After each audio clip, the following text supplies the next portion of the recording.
The California STEP grant, of course, kind of aligns as far as the eligibility along of this export training, and we hope that you can utilize it to continue your exporting endeavors. With that, I will pass it to Richard Swanson.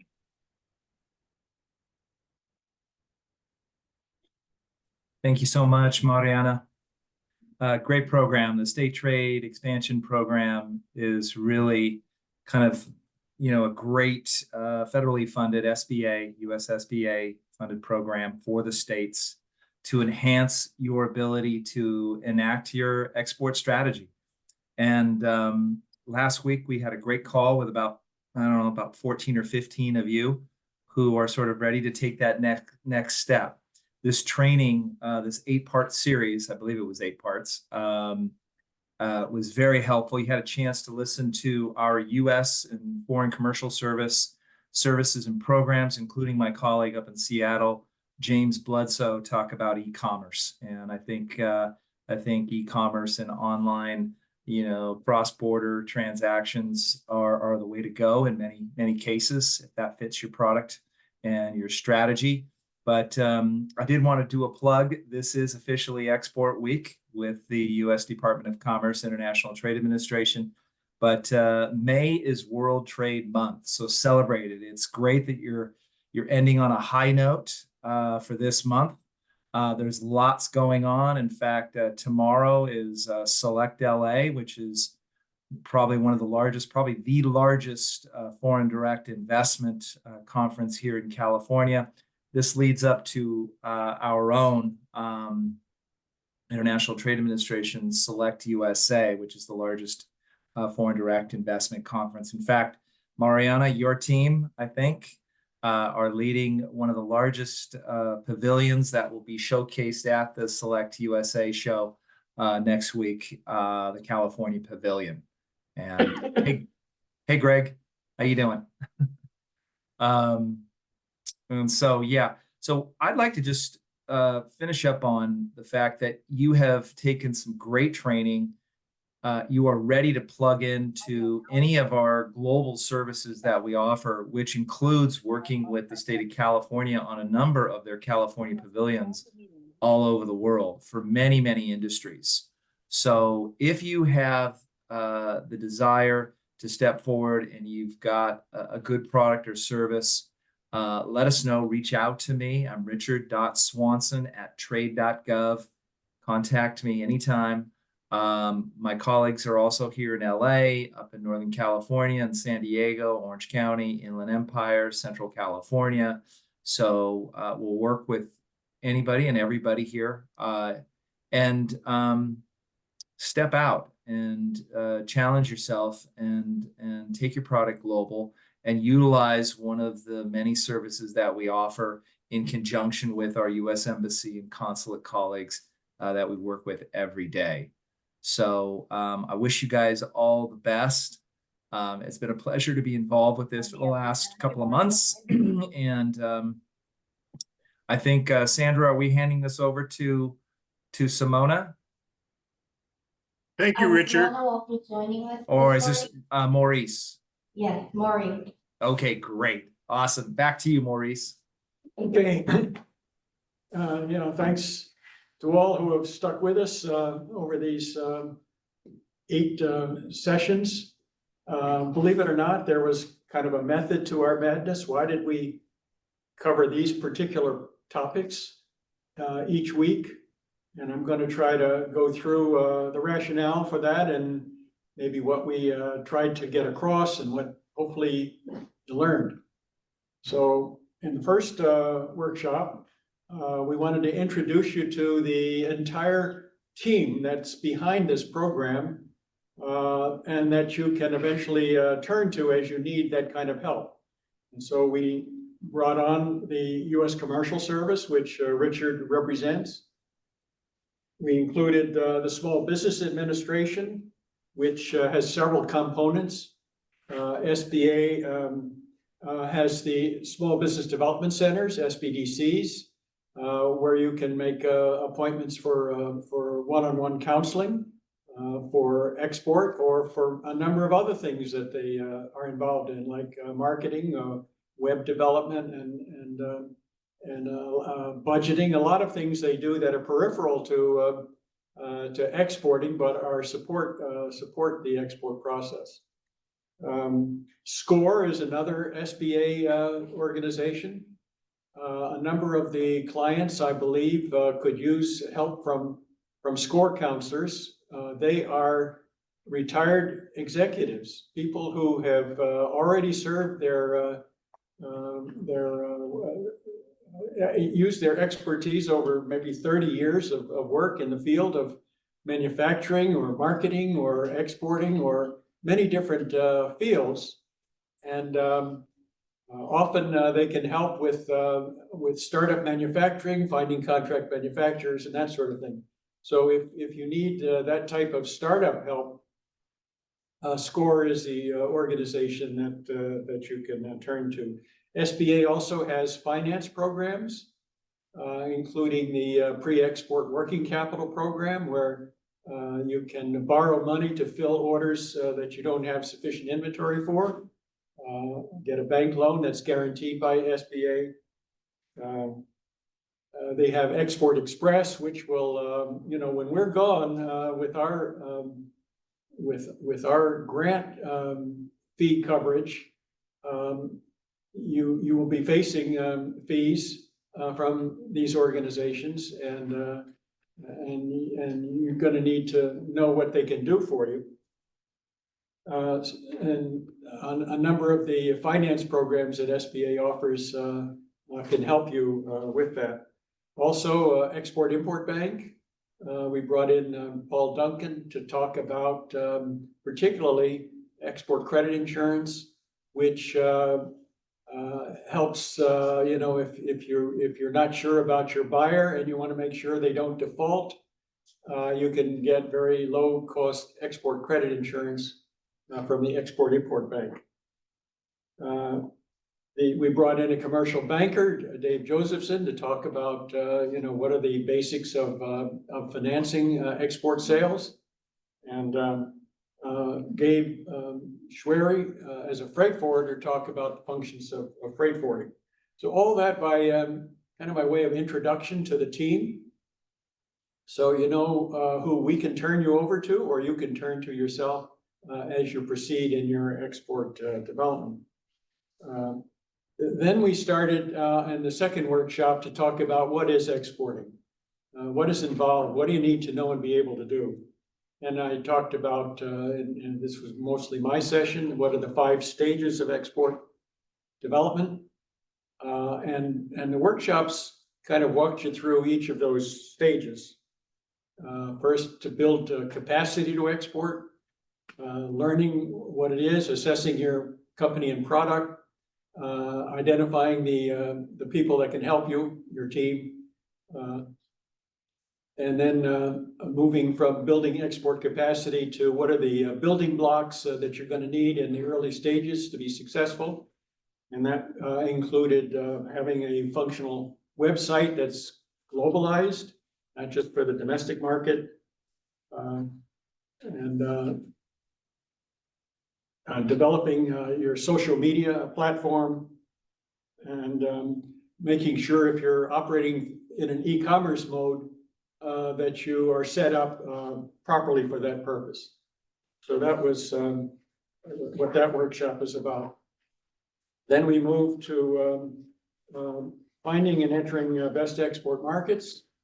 First of all, how do you identify potential markets? Using statistics and other research sources. And once you identify a market, how are you going to get into it effectively? So your market entry plan, which includes how are you going to price the product, how are you going to distribute it, how you're going to market it, and how you're going to make any adaptations you might need to comply with regulations or cultures in other countries.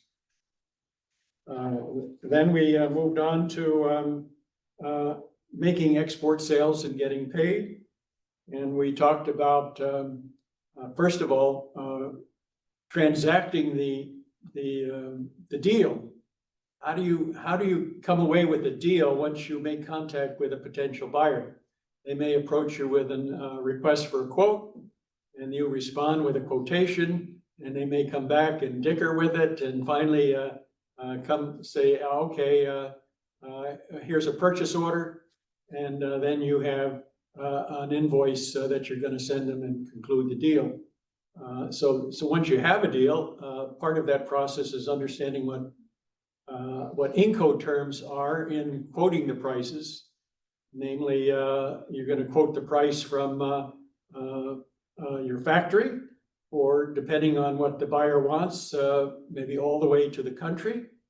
That's another Incoterm, or somewhere in between, like you're going to leave it at the Port of LA and they'll pick it up from there. So we had a whole session on Incoterms, which went through all 11 of those Incoterms that are critical when you're negotiating. Once you have a deal and you're ready to go, you want to make sure you're going to get paid. So we had Dave Josephson come in to talk about the methods of payment, whether it's a letter of credit or documentary collections, cash on delivery, or whether it's deferred payment.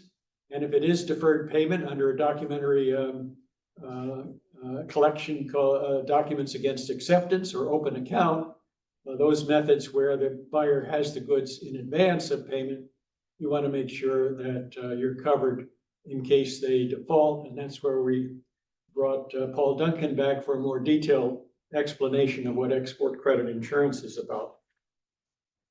Then we went on to the legal do's and don'ts. As I mentioned at the very beginning, among the differences versus similarities of domestic selling to exporting is regulations that don't exist when you're selling domestically, but do come into play when you're exporting.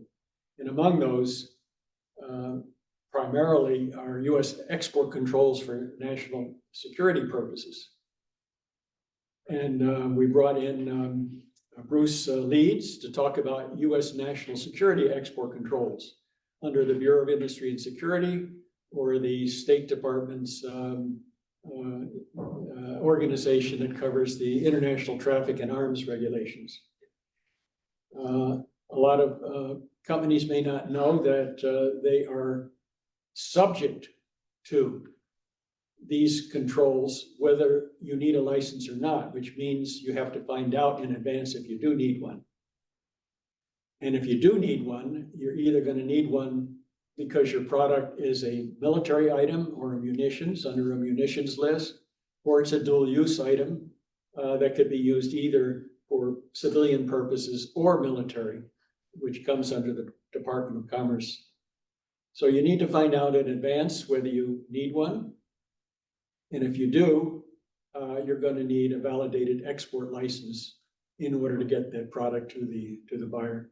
And there were other things that Bruce mentioned about denied parties lists, sanctioned countries, and those sorts of things. So you must be aware of those types of controls for national security purposes. Now, in the end, only about 5% of US exports do require such licenses. So it's a scary thing, but most of the products do not require those licenses. And when they don't, on your shipping document, you would put NLR, no license required, or an equivalent EAR, Export Administration Regulation, EAR 99. And so that gets to what documents, as we went next, what documents are involved in exporting. And there are documents on the US side, not just regulatory, but filing documents. If you're going to ship something, you need to file an EEI entry. That's what it's called. It used to be called a shipper's export declaration, where you have to describe what you're exporting, what the price is, who it's going to, and all those particulars. And then on the there also may be some US regulatory requirements other than security controls, such as if you're exporting a medical device or cosmetic or a drug, you would need approval from the Food and Drug Administration if you have a product that could be subject to pest infestation, you would need to get a phytosanitary certificate. If you're exporting hazardous materials, you need to get some kind of certificate to show that it's as hazardous and compliant with the regulations. So there are a number of US regulations to export the product that we went through. And we also went through what foreign countries require to get the product into the country, starting with import duties, tariffs. Everybody knows about tariffs now. And they didn't used to be much of a problem in most cases. In fact, in 20 countries, we have free trade agreements, or we had. I'm not sure what the status of those is at the moment. So that's a bit up in the air as to whether other countries will reciprocate with higher tariffs of their own. But tariffs are the first issue with getting product into the market. And then you have what we call non-tariff barriers, NTBs, which are anything but tariffs, such as numerical controls, quotas, and controls to protect the safety of the people in the other country, and controls to adhere to the technical requirements of other countries, technical standards. So you do have to know how to comply, or know what those are and how to comply. And as I'm describing all these needs, you don't have to feel that I got to figure all this out myself. That's what Richard Swanson's team is there to help you with. You can ask them, does my product require any of these controls?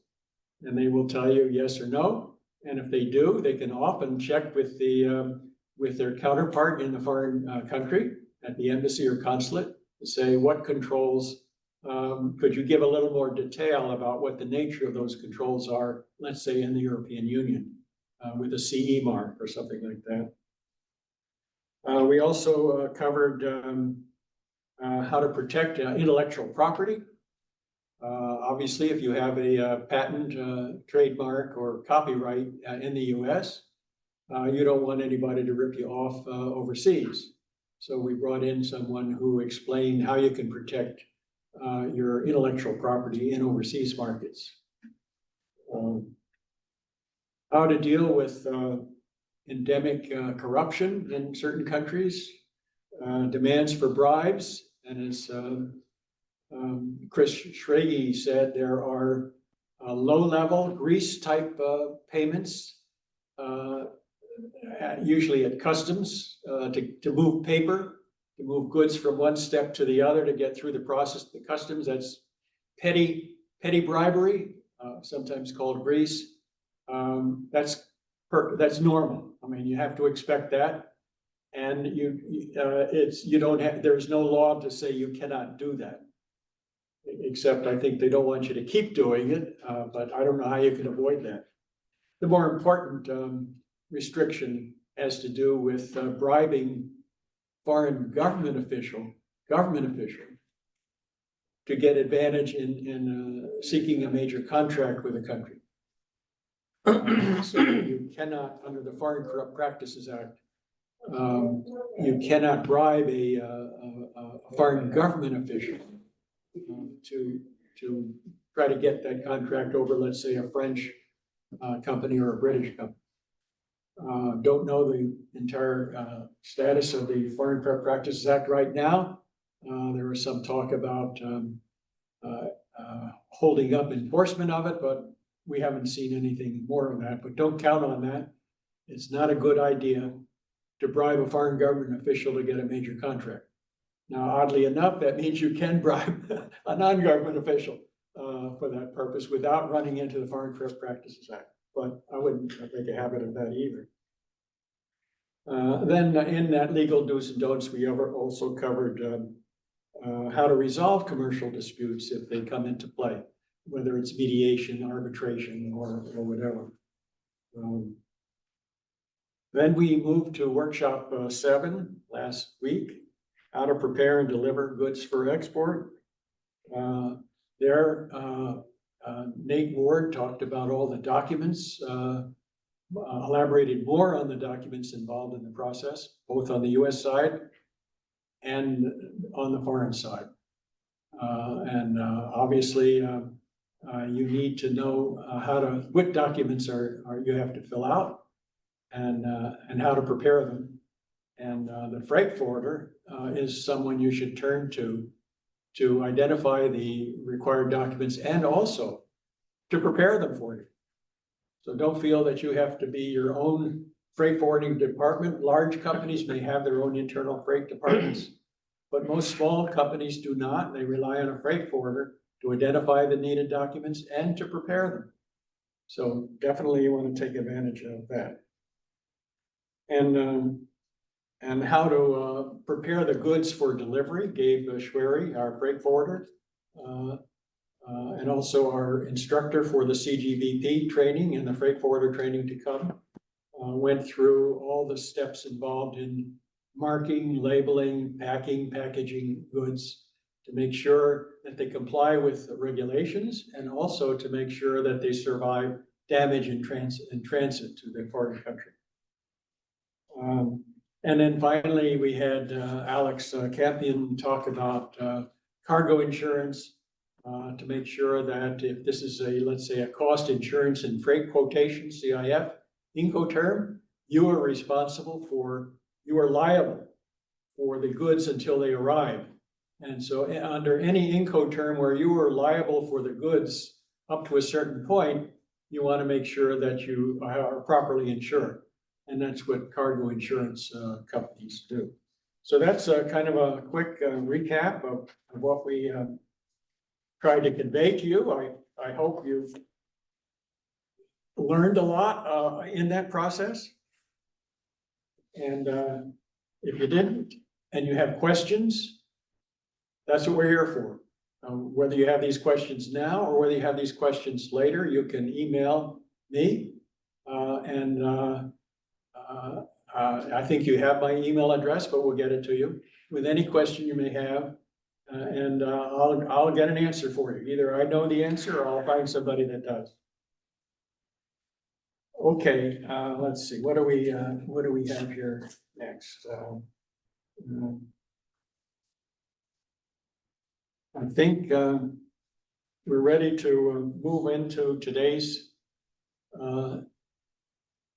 next steps for, go back one. Next steps for RETAP Export 101 and 201. Simona was going to talk about that. She couldn't make it today. What we are doing is, first of all the applicants, the people that registered for the RETAP program, there's the RETAP program to register for, and there was the RETAP training workshops to register for, separate registrations. For all those that registered for the program, off the original the website when we originally put it up on the landing page, we want to figure out which of you who registered fall under what we call Export 101, which is new to export, or only occasionally exported. Export 201, where you have exported, but not to that many countries, and you want to get into more countries.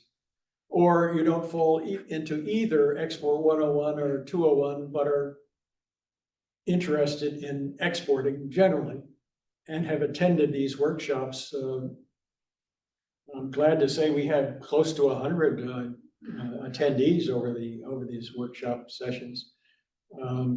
And so we categorize you as, quote, a guest, free to take advantage of all of our training, and as well as training to come, the CGVP training, the freight forwarder training, and the training for the export management company. So guests are entitled to all that free training. The Export 101 companies, as we define them, from all the initial registrants, will be working with me at that level. And the Export 201 companies, those that have already exported and are trying to expand their exports, will be working with Simona as Export 201. We will get back to you. I think we figured out who's who. There are still some among the original registrants that we have not quite figured it out, and if you're on this line today and you have not been contacted about whether you're in 101 or 201, and you think you should be in one or the other, please get back to us as soon as possible so we don't overlook you.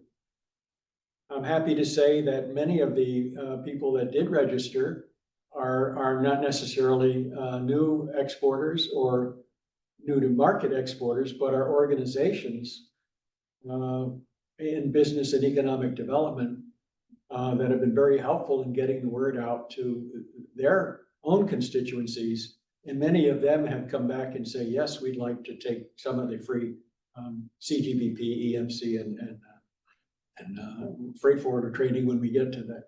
So the organizations have been very helpful in helping us get this program expanded and better known and utilized. That's very, very important. Let's see what I think we're ready to. Could you go back to the agenda? Today's agenda? Yeah, okay. Okay, next is the update on the training to come. We have 3 different types of training to come. The first you've already done in the 8 workshops. That's covering all those topics. Then we have 3 specific forms of training that's open to everybody for free. And these trainings would normally cost quite a bit of money, but for this program, we're able to subsidize it and waive all the normal costs. The first is the CGBP, Certified Global Business Professional Training. A CGBP certification or credential is comparable to a CPA for accounting. It's that level. It's administered by the professional organization for people like us, NASBITE, NASBITE. Right now it's just an acronym, but it used to stand for National Association of Small Business International Trade Educators. It was never just for educators. It also included trade assistance people like me and practitioners in exporting and importing. So the original definition of NASBITE didn't go far enough. Now we just call it NASBITE International. And it's for those 3 groups of people interested in international trade. And so one of the things that NASBITE did was say 20 years ago, over 20 years ago, that we ought to have something like a CPA for international trade professionals. And so a group of us way back when in 2000 went about developing the certification. By the way, don't confuse terms. This is not a certificate. A certification is a credential like CPA. And it doesn't happen overnight. You have to go through a very rigorous process to come up with a credential or a certification in your profession. And so it took us basically 5 years to come up with all of the necessary steps, including what needs to be known if you're going to be a international certified international trade professional. And we decided there were 4 domains of knowledge that was required: global management, global marketing, trade finance, and supply chain management. And so we needed to delineate what knowledge and tasks are required in each of those 4 domains, which we did. So that document is available on the NASBITE website called the Practice Delineation. Like 150 knowledge and task statements under the 4 domains. Then we needed to say, well, what are the exam questions we're going to ask in each of those domains, multiple choice questions. And so a group of us got together to draft the questions. which cannot be all of the above or true, false. 4 multiple choice questions all had to be plausible. That was not an easy task to come up with questions for an exam, but that was done. And in 2005, after all that process of delineating the tasks of knowledge and writing the first batch of about 1,000 exam questions, the CGBP was launched in 2005. And over the 20-some years since, there are over 2,000 CGBPs. Normally, there's training that's needed to pass that exam. It's not an easy exam.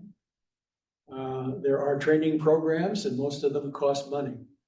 Under this program of ours, with the grant, we are subsidizing the entire cost of CGBP training. It will be held in 2 locations. One at Loyola Marymount University on May 15. A number of you have already registered for that free CGBP training at Loyola Marymount.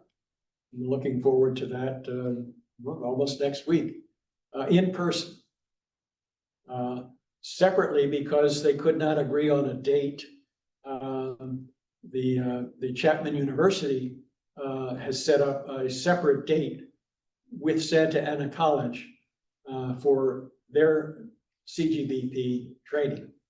I'm not sure that the date has been determined. It's very close. But if you can't make the Loyola Marymount one, you're welcome to attend the free training at, I believe it will be at Santa Ana College. Both of those are a 2-day boot camp. And Gabe Schwery, who you now know, our freight forwarder, is a certified CGBP trainer, and he will be doing one of the days. And Ray Bowman, Dr. Ray Bowman, will be doing the other day. Ray is the director of the entire Los Angeles Ventura County network of small business development centers. He himself is a certified CGB trainer as well.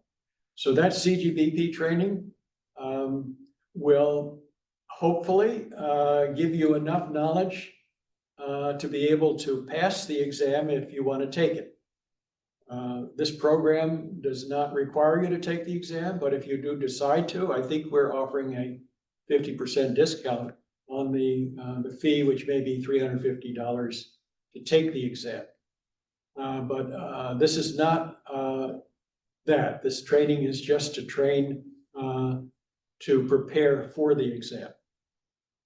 I'm very happy that so many of you, particularly through the organization's outreach, have already registered to take the CGBP training. The second type of training is for export management company, EMC. An EMC is what you might call the realtor in real estate for international trade. They're the middleman for matching a buyer with a seller. Many U.S. companies, the reason we got this grant is there are so many U.S. companies that don't export. They are new to export. We're trying to get more of them into, but they don't export because they're afraid or they don't know how, or a lot of different excuses.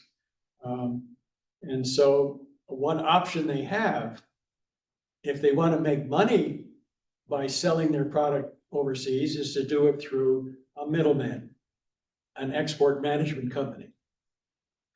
And we have that half-day workshop coming up. We haven't come up with a date yet. Carlos Sol, who's sitting beside me, will be the instructor. Carlos is very experienced and has had his own EMC export management company for, I don't know, over 25 years. 25 years. And when I was running the Center for International Trade Development at El Camino College many years ago, Carlos would come in and he would be one of our speakers. So I've known him for a long time. He's an experienced export management company, and I've seen his curriculum, what he's going to cover in this half day of 9 a.m. to 1 p.m. and it's really terrific. So even if you don't want to become an EMC, but you want to learn all about what an EMC needs to know in order to help their companies export, which is the same thing that you need to know if you want to export yourself. That would be even more reinforcement of what we've been covering in these workshops, all in a half day. We'll get the word out soon on the date and the content of his half-day program. I've already seen it, and you'll be amazed by what he's going to be able to cover. The other workshop to come is for freight forwarding. You know, we mentioned the very important work that freight forwarders do. It's not just shipping goods for you. If when you first get an RFQ, a request for a quote, and they want the product delivered beyond your factory, and you don't know what those costs are to get it beyond your factory, you turn to the freight forwarder right then and there and say, look, can you tell me what the additional transportation costs are going to be to get my goods to where the buyer wants to pick them up? So that's the first thing they do. But their main function is to help you prepare the documents that you're going to need for the shipment and to book the cargo for you.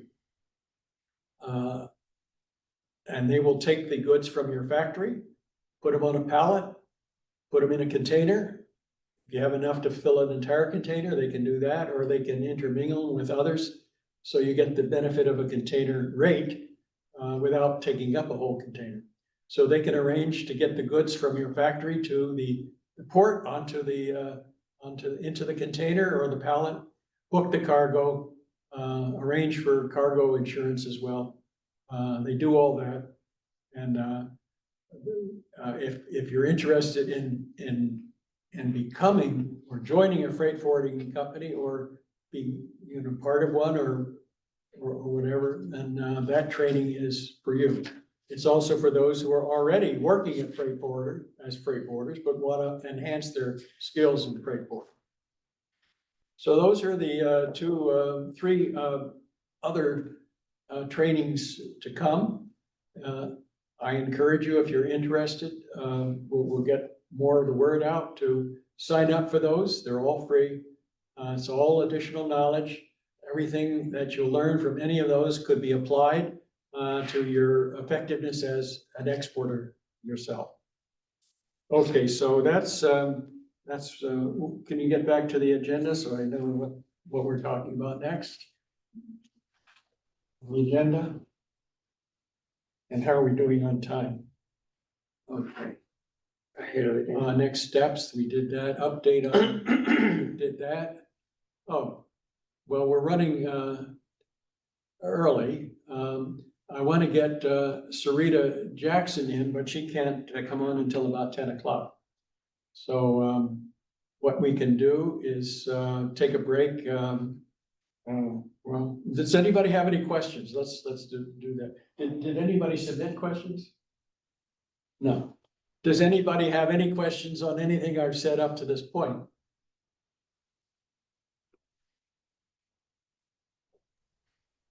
Maurice, this is Faisal. I have some questions, but they should be about myself only, so I'll call you later.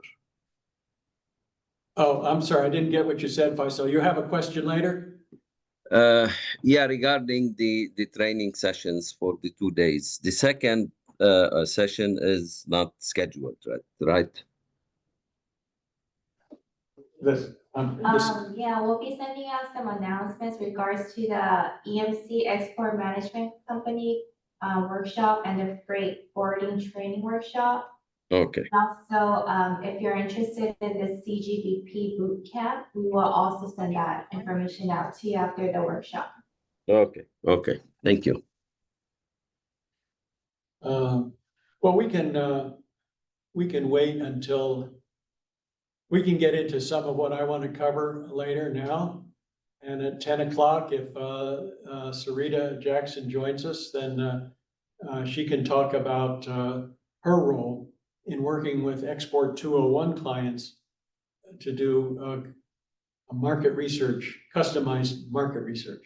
She can tell you about all of that. So I'm going to, introduce the topic that I'm going to be covering later. And we'll start with, you want to pull up this calc.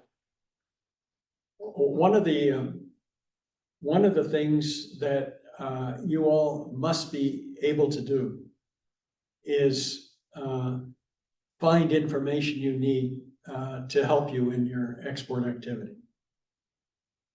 Where are you going to find this information? There are books, there are articles that are published. You can go into Google, or you can do something else, which is what I'm going to talk about. But you need to know what questions to ask, and you need to know where to find the answers. And fortunately, the internet is a gold mine of information. The problem with the internet as a gold mine is you're looking for nuggets and or the needle in the haystack, and it's sometimes difficult to find exactly what you need. Audio now out of unmuted. the mass of Mute. information. Currently unmuted. Alt plus A. Mute. Currently unmuted. Alt plus. What was that about? Oh, no, it was a translator person. I muted them. Can I continue? Oh, okay. All right. So where do you find the information in an efficient manner? Now, normally, the first thing you do is you go to Google and you do a keyword search. And you can, that's great. You might get what you want right away, or it might have 50 things you have to scroll down to see if that's relevant. I certainly don't want to discourage anybody from Googling. But if you really want to find out information relevant to exporting in particular, then my recommendation is you search not by keyword, but you find some way to search by your objective. What is the objective of your inquiry? What are you trying to find out? And for that, there are some sources that I call portals, P-O-R-T-A-L-S, portals, that have gone out and aggregated all of the relevant information, information they think is relevant, whether they got it by Google or otherwise, and pull it into a one-stop shop, or what I call a portal. So that instead of Googling and going down all kinds of paths, you can go to the portal and search within that, because it has already gone out in Google and brought everything together that they think it's relevant in this one place. Well, there are maybe 3 such portals that you should be aware of in exporting. One is, as Richard Swanson has mentioned before, trade.gov. Trade.gov is great, but trade.gov is limited. They don't necessarily mention that, but trade.gov is mostly limited to what the U.S. and Foreign Commercial Service has to offer in its programs, in what it does. It does not have anything about what other agencies do to help exporters. And there are many other agencies with export activities. It does not have anything about what the international or the United Nations offers in the way of useful information for exporters. So while it's a portal in itself and a useful one, trade.gov is not what I call a comprehensive portal. There are other organizations like Foreign Agricultural Service. If you want to know a lot about what agricultural export opportunities and information is about, you won't find it in trade.gov, but you could find it in the Foreign Agricultural Service website, FAS.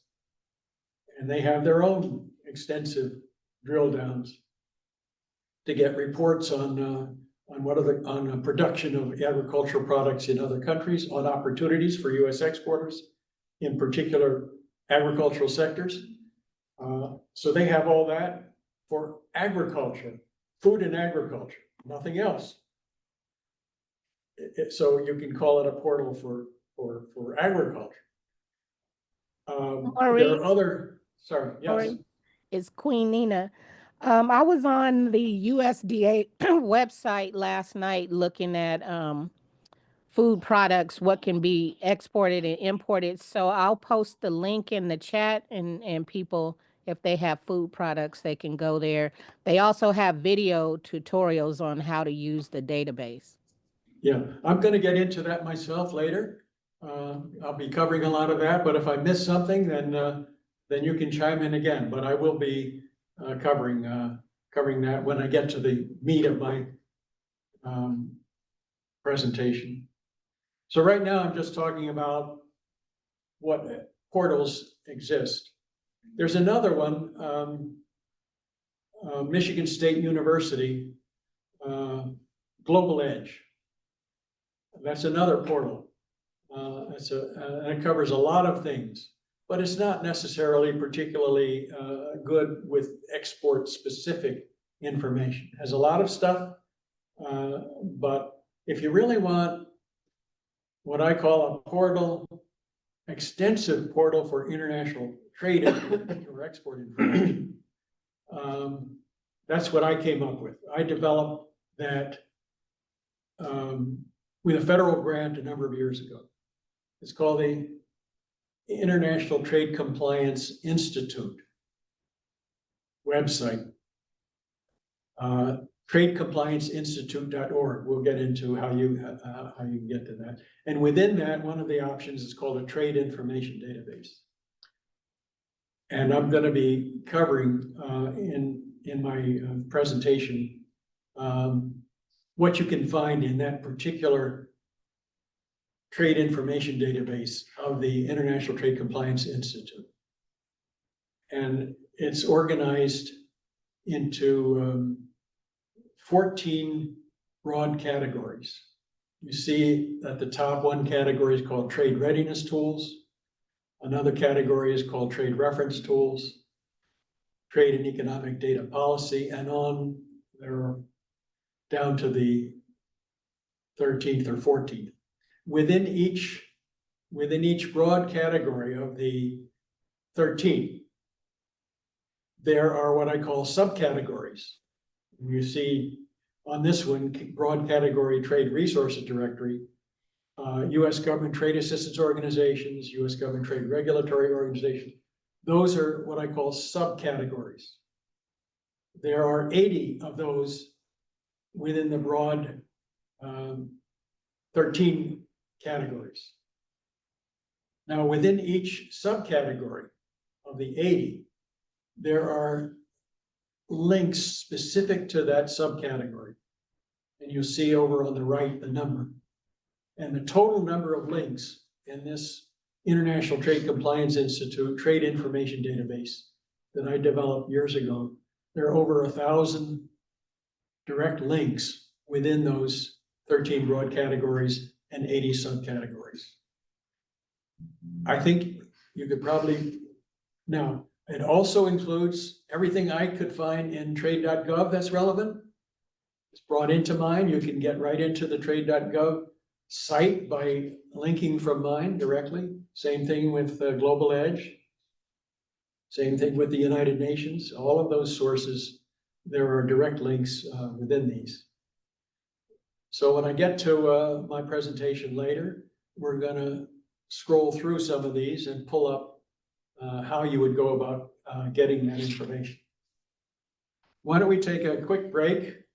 And when we come back around 10, I think Sarita Jackson, Dr. Sarita Jackson will be here to get into what she's going to do in the way of customized market research.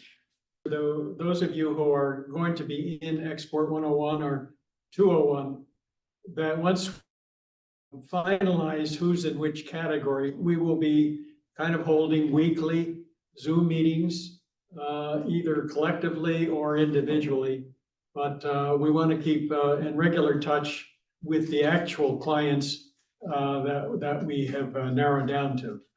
So on that point, what I'm going to do, or wasn't planning to, but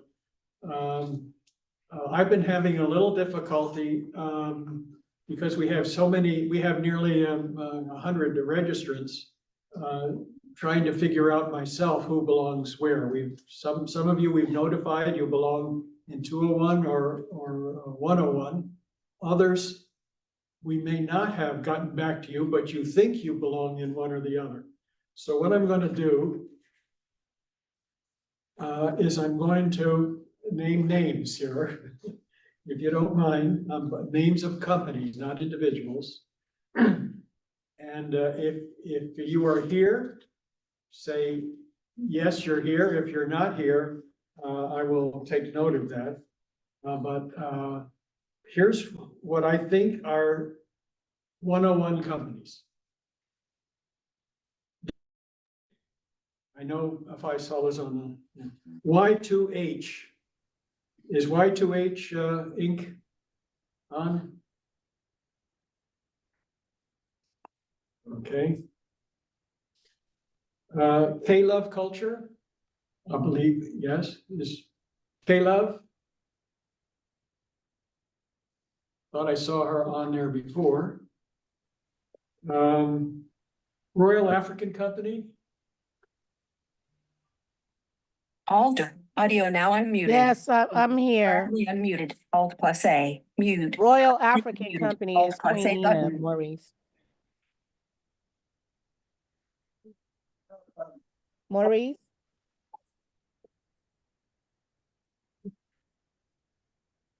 Can you hear me? Who's talking? This is Queen Nina, Queen Mother Nina Womack. I'm Royal African Company. Okay. And so, yeah, I think Right. I would be in 101. Let me just, I'm pretty sure you agree, but 101. I have Yes, so I sold have you, products I'm from going through the 101s now. Okay, I was saying I've sold products What? from, can you hear me? I sell and I sold products from Africa, but I have not done a bill of lading, like I haven't directly. To everyone, chamber image, please. So is that a 101? Yeah, right now I'm going through the list of what I consider to be 101 approved companies. You are on that list. Okay, but I was asking you Okay. a question. The question was, are you a 101? If that was your question, the answer is yes. What was your other question? My question was, I said, I trade products from Africa, but the products have already been here in the US. I buy them wholesale. So I have not done a shipping, a bill of lading and all of that. So I said, is 101 most appropriate for me because I do trade. Okay, let me try to clarify. 101 are what we call new to export. Means you have a product or service. Now you fall kind of in the middle. I made a decision to include you, but normally the 101, you have a product or service that Only you're has left the meeting. selling. You're selling in the United States but have not exported. So you are new to Susie export. Song EverHealth has left the meeting. Okay. Did you hear what I said? Yes. Okay. So I'm going through that now. The new to exports.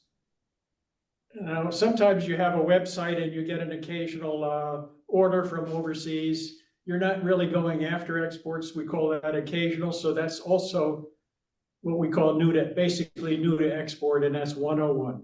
All right. Okay. So Thank you. in 101, if you're on the line, and you're supposed to be on the line, everyone who is in 101 or 201 is supposed to be attending these workshops, and if they miss them, then they need to look at the recordings. Royal African Company is 101, confirmed. Okay. Bodyguard. Margarita, are you on the line? Or Lalaine? Okay. Normally she attends these, all right. Osiris, who? Osiris?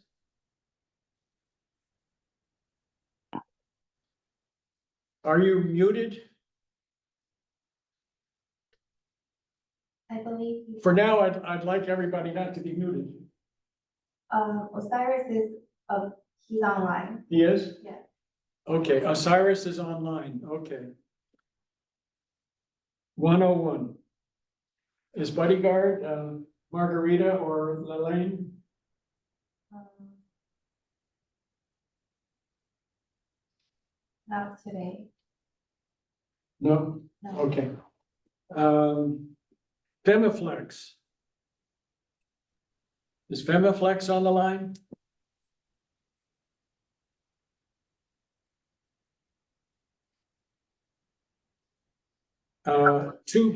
Sorry? Was somebody about to say something? All right. 2B equals ME. Yes, Flenar Brooks Jr. is present. Okay. True Organic Product, Inc.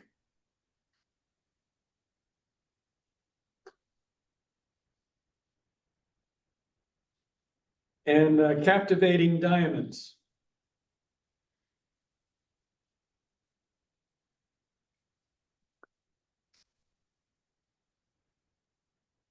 Okay, well, that's my list of known 101s. However, if people are not attending these workshops, then that's part of the mandate to be in 101.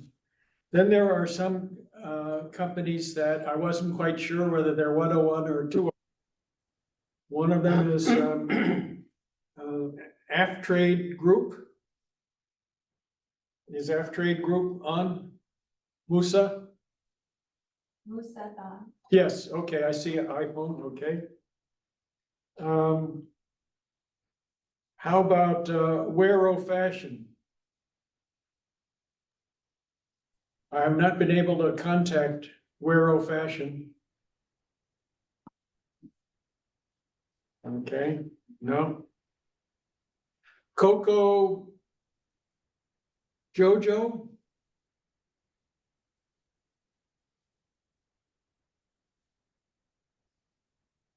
Alira Medical?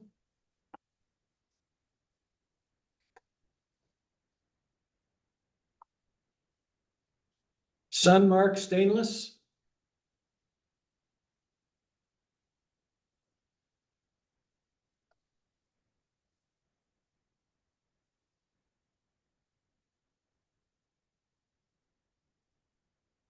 All right, let's go to 201.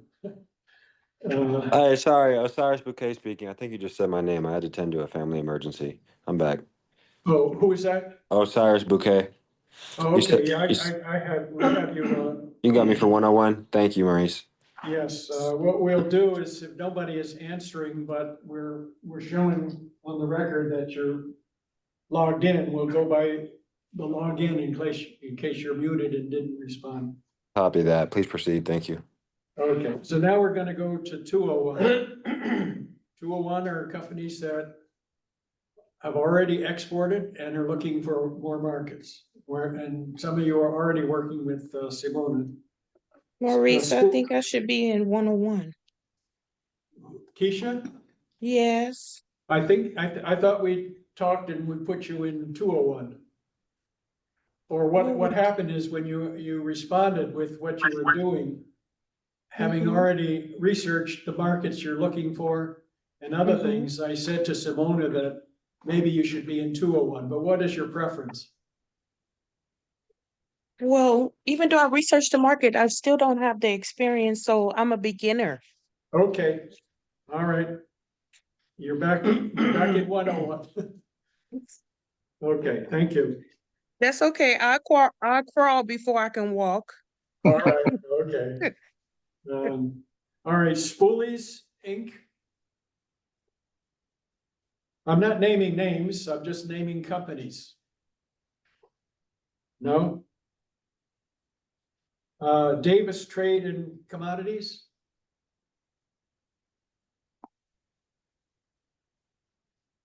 Aqua Blue.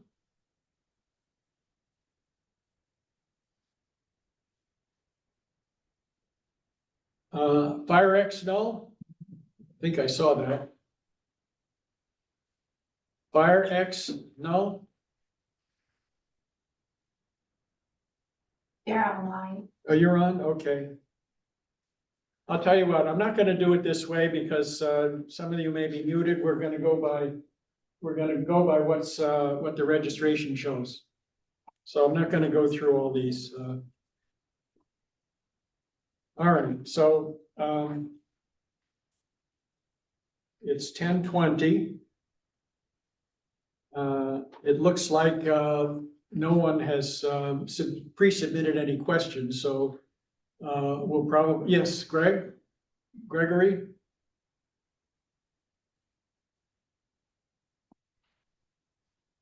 I can say a few things about. Audio now unmuted. Can you hear me now? Yes. Thank you. I appreciate it. From Merrill As everyone cut along. first, I'd like to just say thank you to yourself and to Sandra and the speakers, because this was a great series. So thank you so much. One of the things I'd like to do, and I've done it in the last 8 weeks, 9 weeks now, is I contacted my local SBDC office, and we are partially completed with a new business plan. Executive summary and several of the other sections are completed. So I am ready now, and this is myself and one of the other attendees, Justin Wilcox. We'd like to form a new corporation so that we could move to Section 201. So, I have worked previously. I've exported officially and I've imported officially with my previous company, but I want to form a new company. So in order to move to the next section, would you advise that I form the company within the next week or 10 days or so, and then contact you to move to Section 201? What do you suggest we should do going forward in order to continue the process? Two things. One, form the company. And second, what is the product that you will be wanting to export? We have to have a product or service to work with. Tree nuts. What is it? Tree nuts, almonds, Tree walnuts, nuts. pistachios. Oh, okay, pistachios. Yeah. Okay, I mean, you're not a beginner to exporting, right? Correct.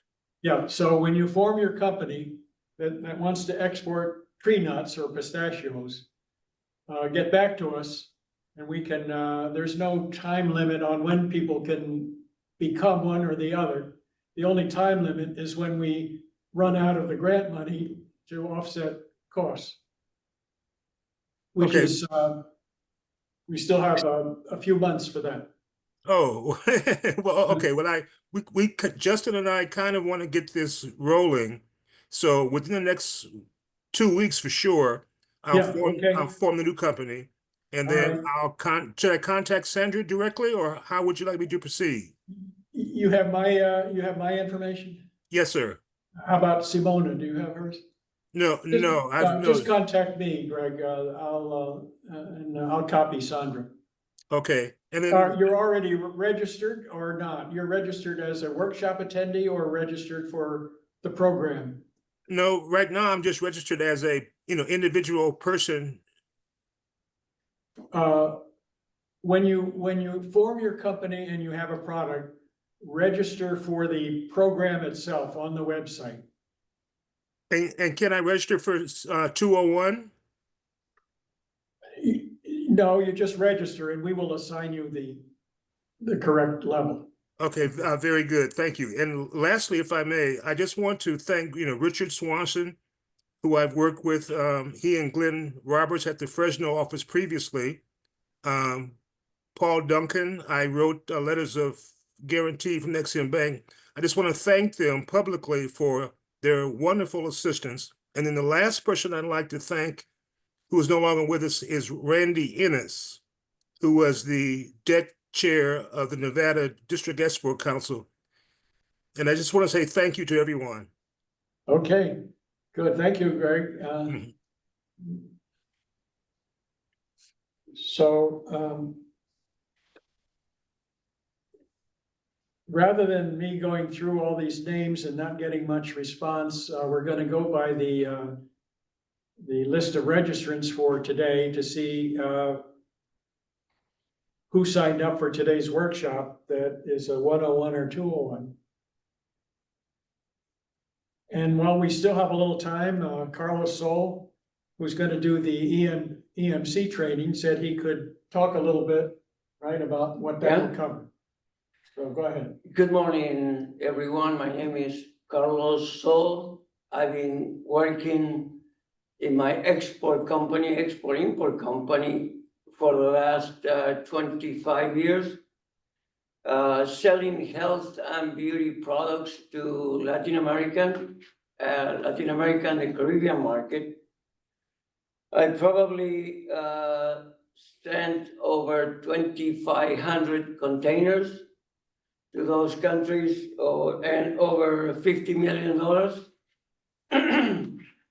And I would like to tell you all the little details that are involved in exporting to other countries, including the nitty-gritty negotiations with manufacturers, how to sell to the right distributor, how to qualify that distributor. And it's going to be my own story. How did I start it from zero without knowing basically anybody in the market until starting this company that really changed my life. How, and at the end, we can do an exercise, picking up a product and going step by step, all the way from getting a product, getting into an industry, all the way to closing the deal and repeating that. I would say that that kind of process, time and time again, you're adding more manufacturers and more distributors. At the same time, I want to tell you that anybody can make your own export management company, and you can make money after you know enough in this market. And I will tell you also step by step how to do it. So it's going to be, I think, a very interesting seminar. And I wanted to have as much interaction as I can with everyone. So every single question will be answered on the spot through the process of going from getting the product all the way to getting the money from the buyer. So I hope you can join us. It's going to be probably on June 25.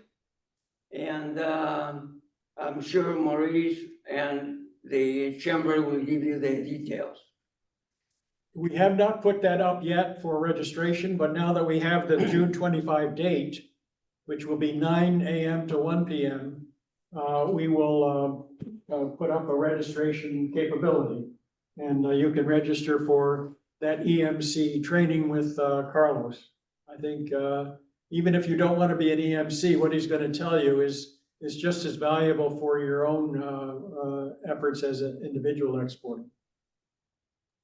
Do you know where the location will be? It's virtual. Oh, okay.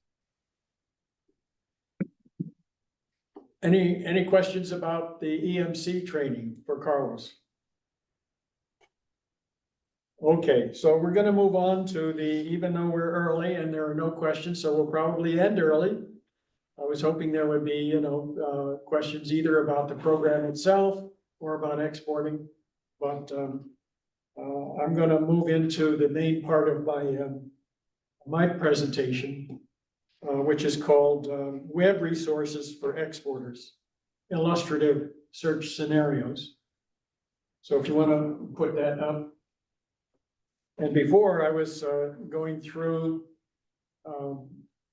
what this particular, I'm going to be demonstrating how you find information through the portal that I created called the International Trade Compliance Institute Trade Information Database.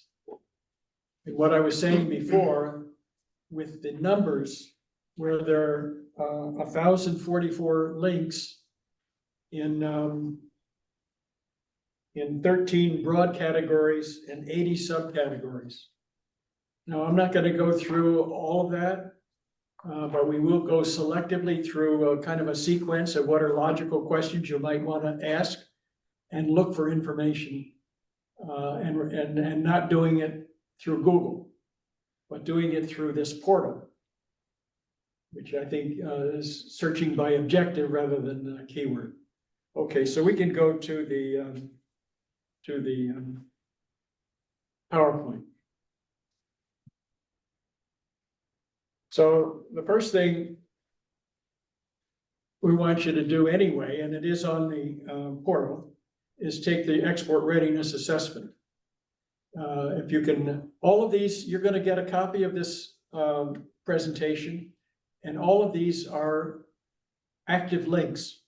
So when you get your copy, you can click on anything that looks like a link, and it will come up. If you want to click on this one, for example, the Export Readiness Assessment System.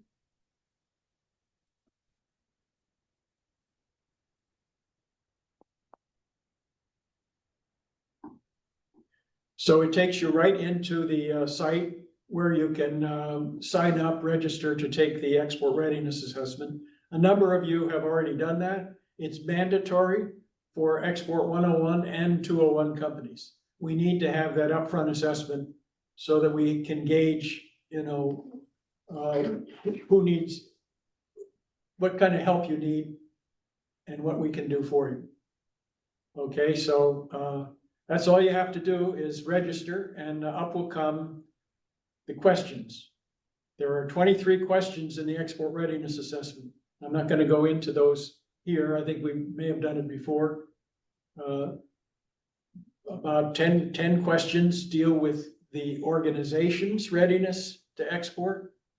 Do you have the capacity to export? And 13 of the questions deal with the product, how likely that product would be ready for export. As you answer each question has 3 to 5 possible answers. All you do is click on the one that makes the most sense for you, then go on to the next question, then the next.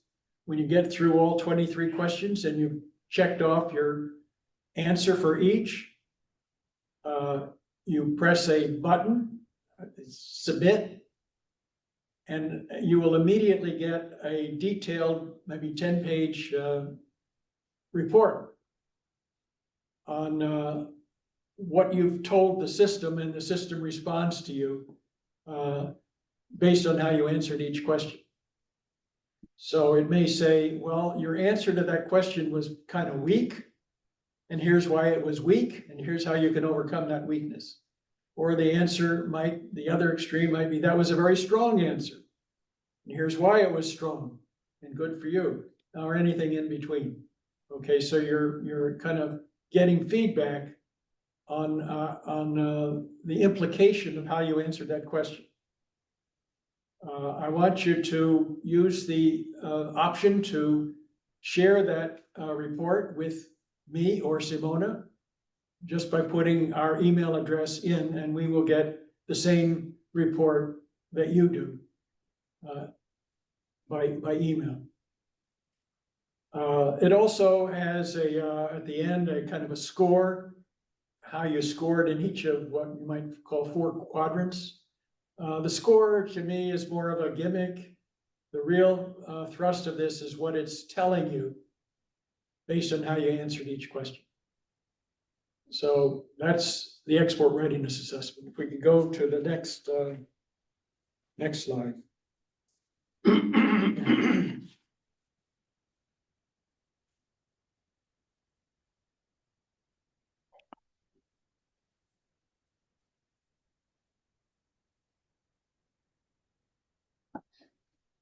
Back to the PowerPoint. The next one, yeah, okay. So what I'm gonna be doing in the next slides is say, here's your objective. Here's your search objective. In this case, find guides on how to export. And within that objective, a couple of direct links into the website itself. So if the objective is, where can I find internet information on how to export? My system offers two categories here. One is called export guides, and the other is trade tutorials, which are mostly videos. If you can click on export guides, for example.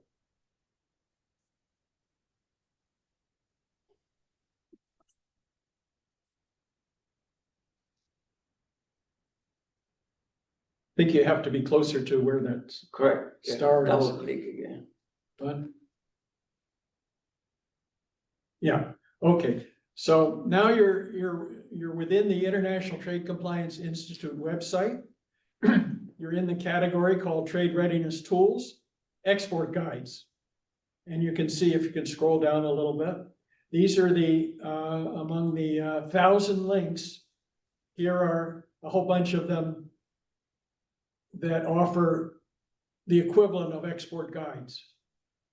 For example, about the 1, 2, 3, 4, 5th or so is the Commerce Department's Basic Guide to Exporting, which you can also get on trade.gov. I have it here. You can click on that and get right into the same thing.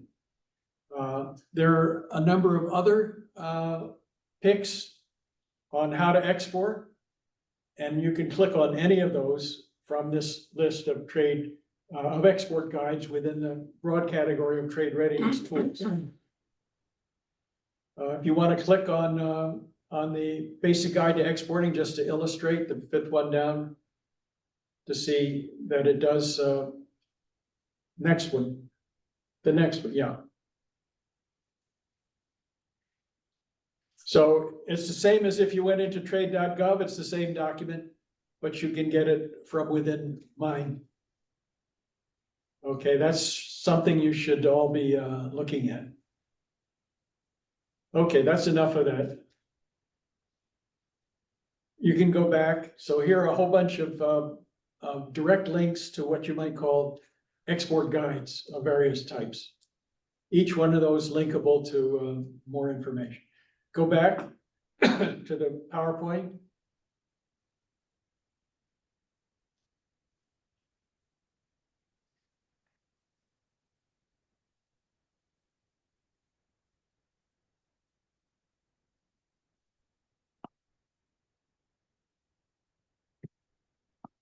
Let's go to trade tutorials.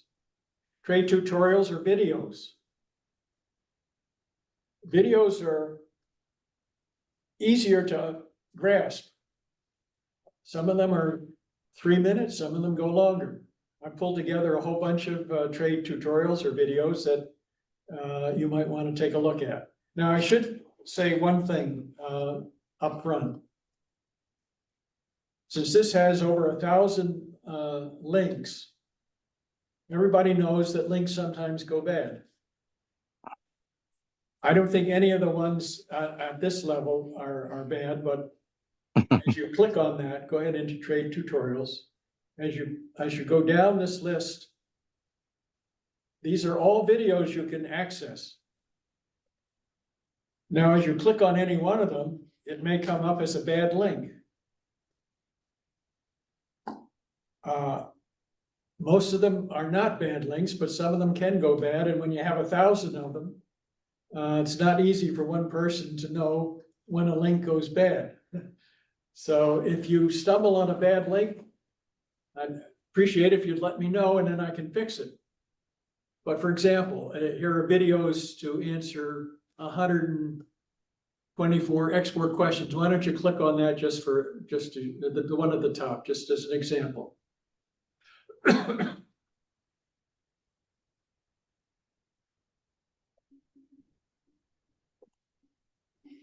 Are these, oh, not that one. That's my own thing. Forget that one. Go to the second one.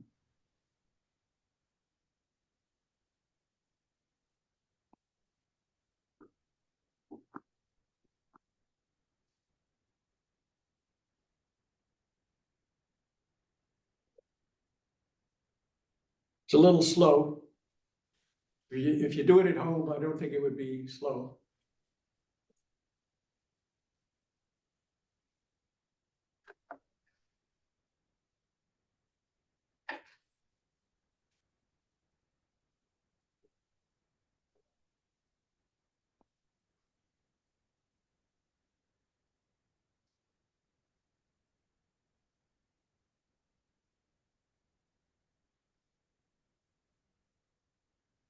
Well, I don't know what happened there. It's not, oh, okay. So here are some of the videos you can click on.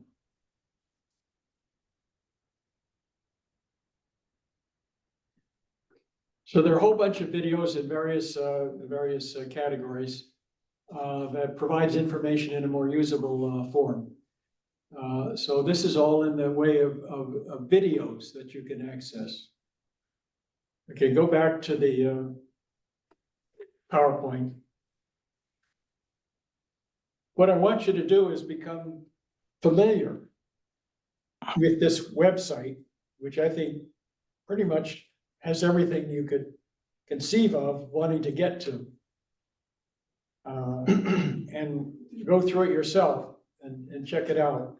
So let's go to the next slide. What else are we going to look for? Commodity classification codes. All of you who are exporting have a product, at least let's talk about a product, and every product has a code number of some sort for export purposes. The Schedule B code is the official code that the US uses, up to 10 digits when you file your export, first file your export transaction. The electronic export information document filing that the Date Ward talked about last week. You're gonna have to put that number on there, which defines what your product is. The Schedule B goes up to 10 digits. The first 6 digits of the 10 are also the harmonized code for that product. So the harmonized code is universal up to 6 digits. So every country products can be found using the 6-digit harmonized code. But if you want to export and you want to specify what the product is beyond 6 digits, all the way to 10 digits, then you would look at the Schedule B code. So if you're looking for exports of your product, it could be lipstick. Let's say it's lipstick, very specific. Lipstick is likely to be a 10-digit number rather than cosmetics that lipstick falls under, which might be 6 digits. Okay, so you want to be as specific as possible, and you want to know what your Schedule B code is. So you click on Schedule B codes. Go ahead, Sandra, click on Schedule B codes.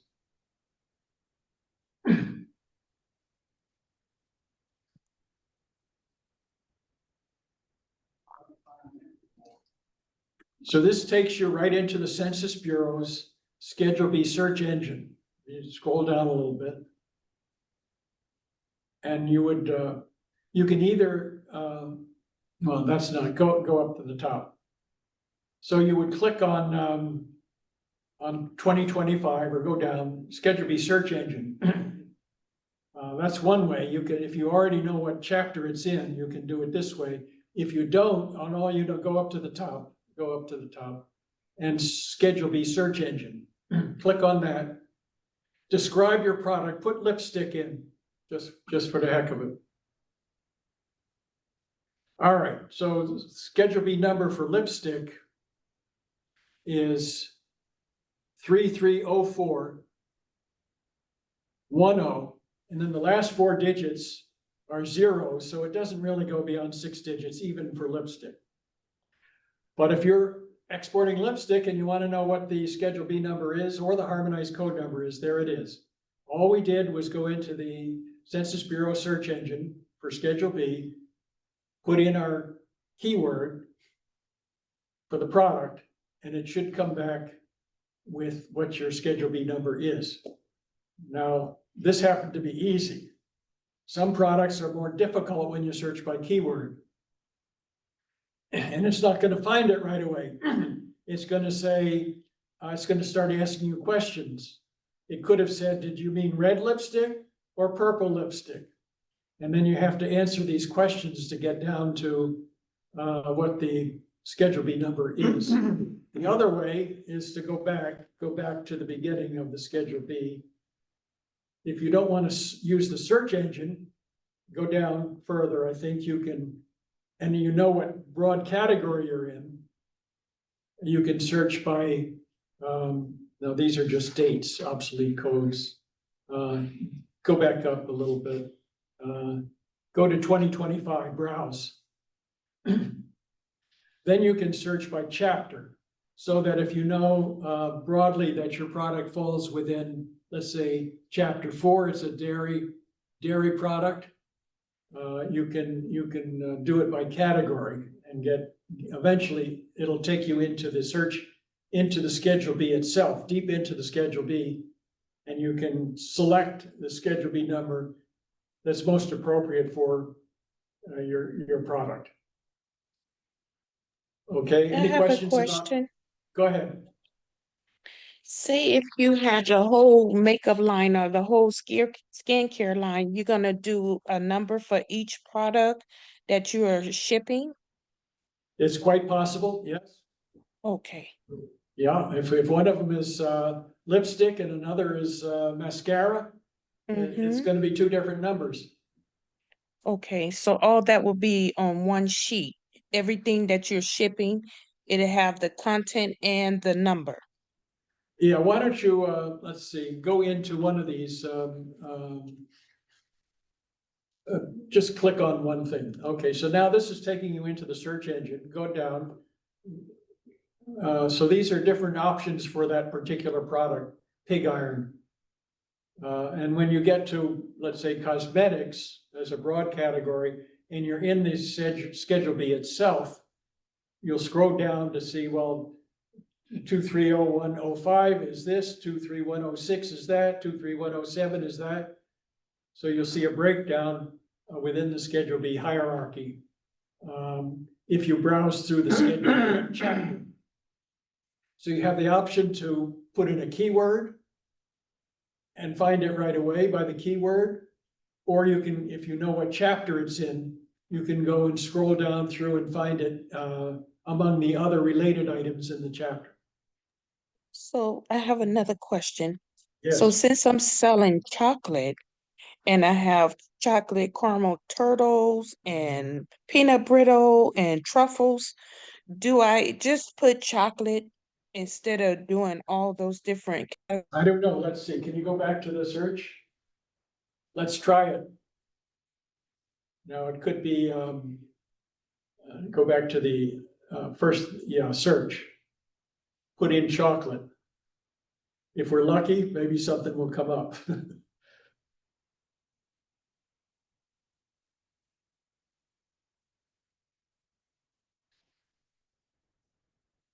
Keisha, is it a block, flat, bar, liquid, powder? I can't really see that. Liquid paste for Brodla. Is that chocolate? Hit Yeah. other.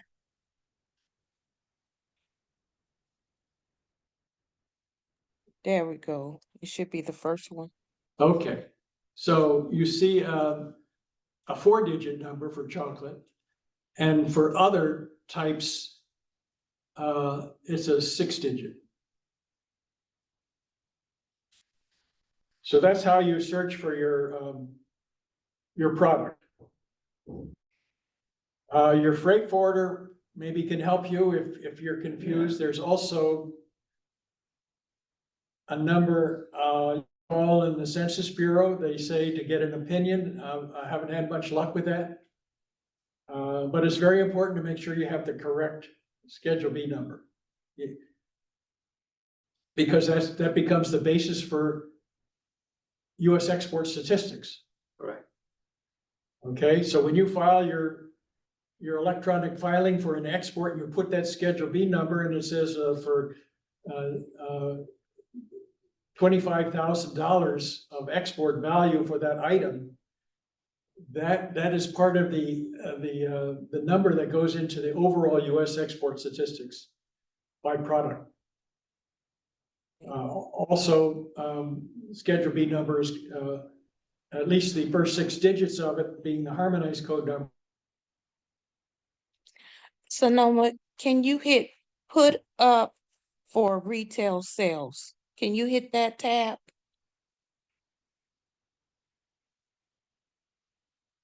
Mm-hmm. Oh, there it is. Confederary. Yeah. Mhm. Confectionery, there you go. Confectionery, uh-huh. So you have a 10-digit item there. So if you want to know what the US export statistics were for confectionery instead of just chocolate, you can use your 10-digit number and go into the trade statistics, which we'll get to using that number, and you will see how much of confectionery was exported to what countries in rank order and that sort of thing. Any questions about Okay. finding your Schedule B number? It's very, very important to know what that is, and we're gonna ask you for it, and if you don't know, we'll have to help you find out what it is. Because we need to know what that number is in order for us to do the market research, the trade statistics for you. Okay, let's go back. Please ask any questions as we go along. These are all important things that you're gonna should be getting to know how to do. Let's go, okay, harmonized system codes, let's click on that. As I mentioned, these are universal for up to 6 digits, including the first 6 digits of the Schedule B.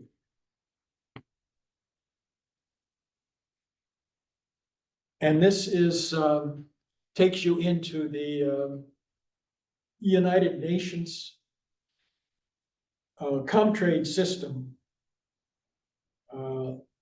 that compiles all foreign trade statistics, imports and exports. And you can search by HS code here to get your 4 to 6 digit harmonized code. Then you can use that number again to get into trade statistics. So those go on back to the. So am I gonna put chocolate in there or Well, you could put your confectionery? harmonized code in there, or you can try chocolate. I don't know whether how does it do that? Oh, Did there do it that? is. That looks like the There you next go. code. So there you go, chocolates. Yeah. Okay. All right, so now you know your harmonized code, which is the first 6 digits of the Schedule B. Mm-hmm. Remember those code numbers because you're going to use that for trade statistics. Now, I'm not going to go into the other two. The NAICS code are just used in North America, and it's more for, you can get trade statistics by NAICS code, but it's mainly to categorize manufacturers, by what they're manufacturing and how many employees they have and how many manufacturers there are in that code, rather than as a trade database, trade statistics database. For trade statistics, you want Schedule B or harmonized code.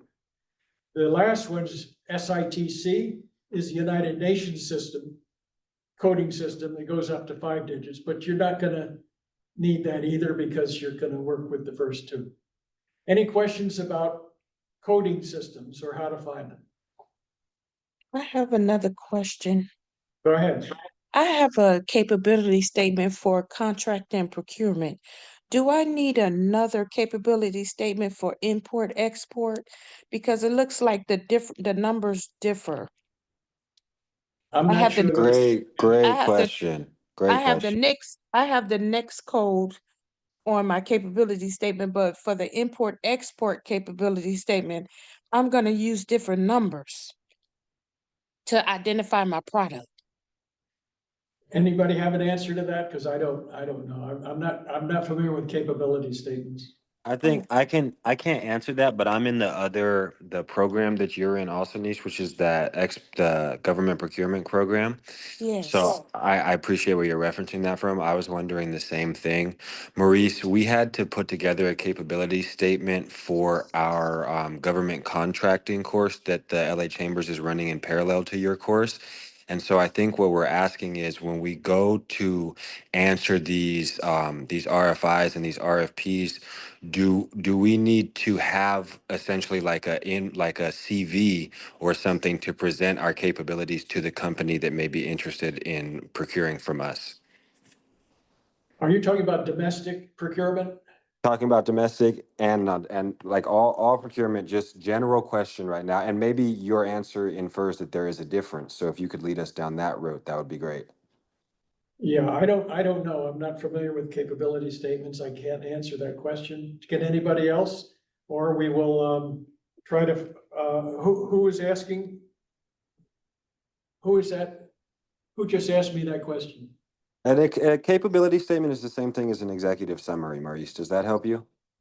No, it doesn't help me because that's, but So you it don't. will help to ask somebody who might Is, know. is this, Maurice, you guys, is this related to SBA 8A procurement opportunities? Rich, it is, we're doing we're doing contract and procurement to get our products into government, federal, state, county, and Yeah, local. yeah, So import export is a little different. I was wondering right. if we probably need a capability statement for import export only because the numbers are going to change. Because we just use regular NICS codes for the government and federal, state, local, and county. But when you do import export, it looks like the numbers are changing, the code numbers that Yeah. represent our product. We've, Maurice, you guys, we have Pelson Lau, who is our SBA development specialist, co-located with us at the LA EDC. But he's also affiliated with the Los Angeles division of SBA, Julie Close's office. I'll circle back with him and try to see if I can get an answer for you, Kesha, and you guys, just to see where that capability statement might fall in terms of import export. But Okay, if you could share that with us, Yeah. with me, Richard, so I know what they're talking about too. yeah, we got time here. Maybe we'll get back to you in the next half an hour or so. Thank you. And just so you have the definition on Google, Maurice, because we all could have Googled it. A capability statement is a concise marketing document that highlights a company's skills and services to a target audience. It's pretty simple. Okay. Cool. Thank you. Okay, so that's enough about commodity coding systems. This page, the first two items will enable you to get directly into the documents that help you identify the Schedule B and harmonized code numbers. Okay. Let's go to the next slide.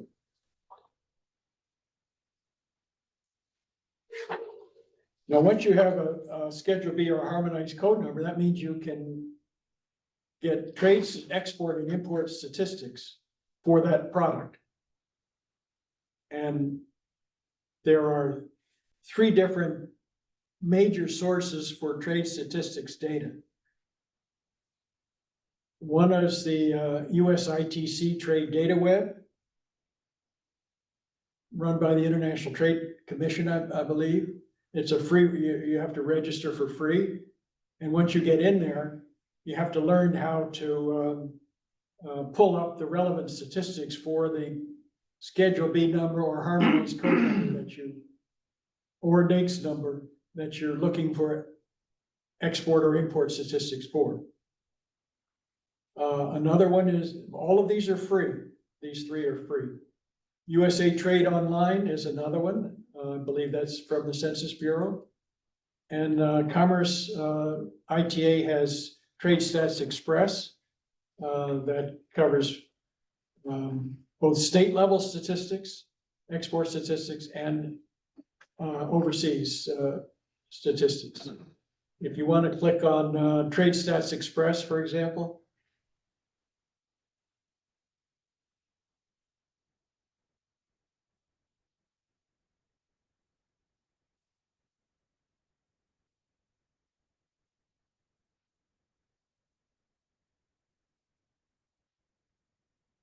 Scroll down a little bit.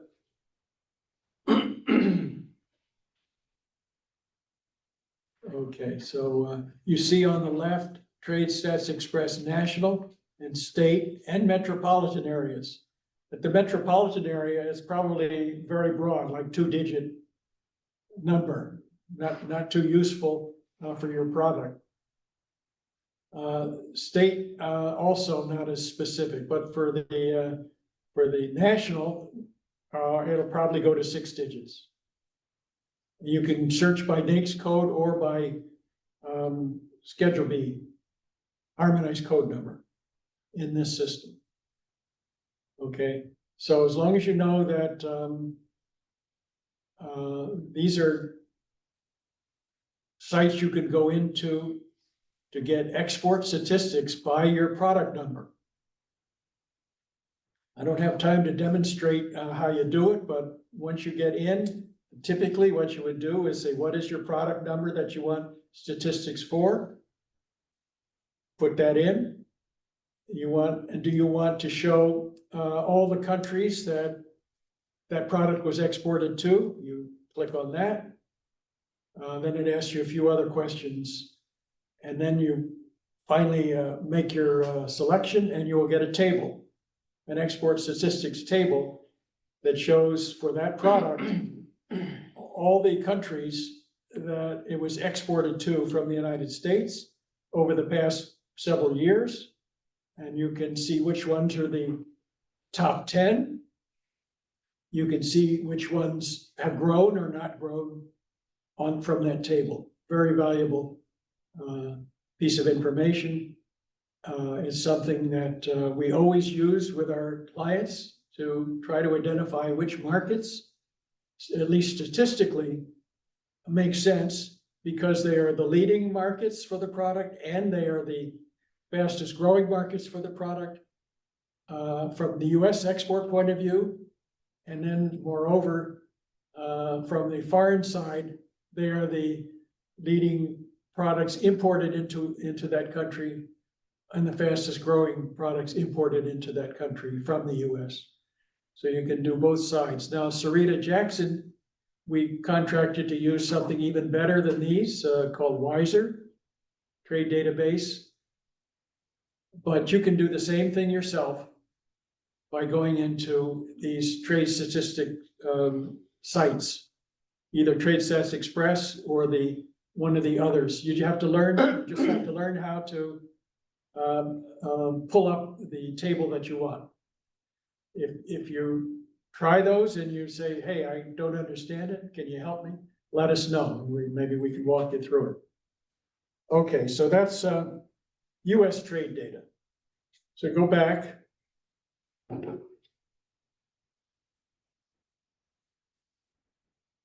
Then there are the foreign trade data. You want to know which countries are the major importers and exporters of your product. So if you go into the UN International Trade Center database,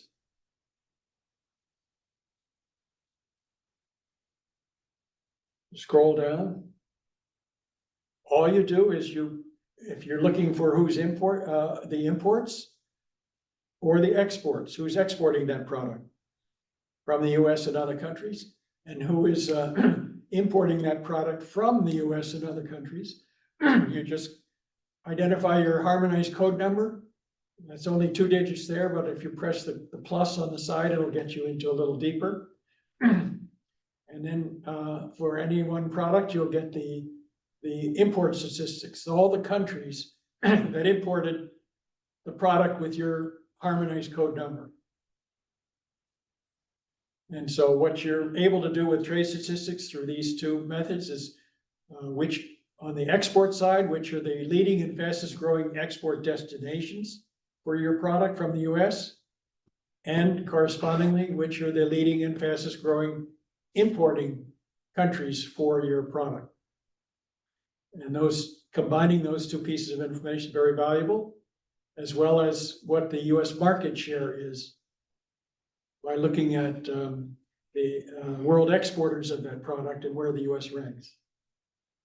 That's a lot to digest in this one thing, but as long as you understand that these are sources you can get into and you can learn how to use them, you can be a great researcher for your own products. Or you can turn to us and we can help you do it. These are sources that we would go into to try to figure out which markets make the most sense for you, at least statistically. Because if we can identify the countries that were the leading destination, the fastest growing destination, and continue to grow from the US, and correspondingly were the leading importing countries, fastest growing importing countries, and have a high US market share. Those combination of those two pieces of information pretty much tells you which markets are the most promising.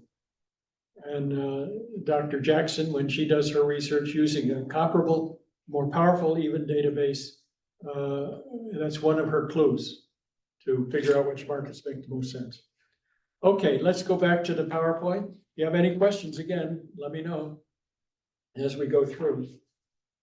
All I'm doing here is I'm citing sources. Can I ask you a question, please? Yeah, go ahead. Yeah, thank you. This is just the opposite of export. It's an actual import. And I know the average gross amount to the US, it's around $500 million a month. And the product is copper cathodes. Where can I find detailed information related to that product being imported into the US? The comparable statistical database, there is a comparable statistical database for US imports. I don't have it here because we're talking about exports. But if you go to the Census Bureau site, HTS, you would search by HTS number. Okay. The harmonized tariff schedule of the US for these copper items. And you would see what total US imports were and from where they came. Okay, thank you. Okay, let's now Maurice? move. Yes, go ahead.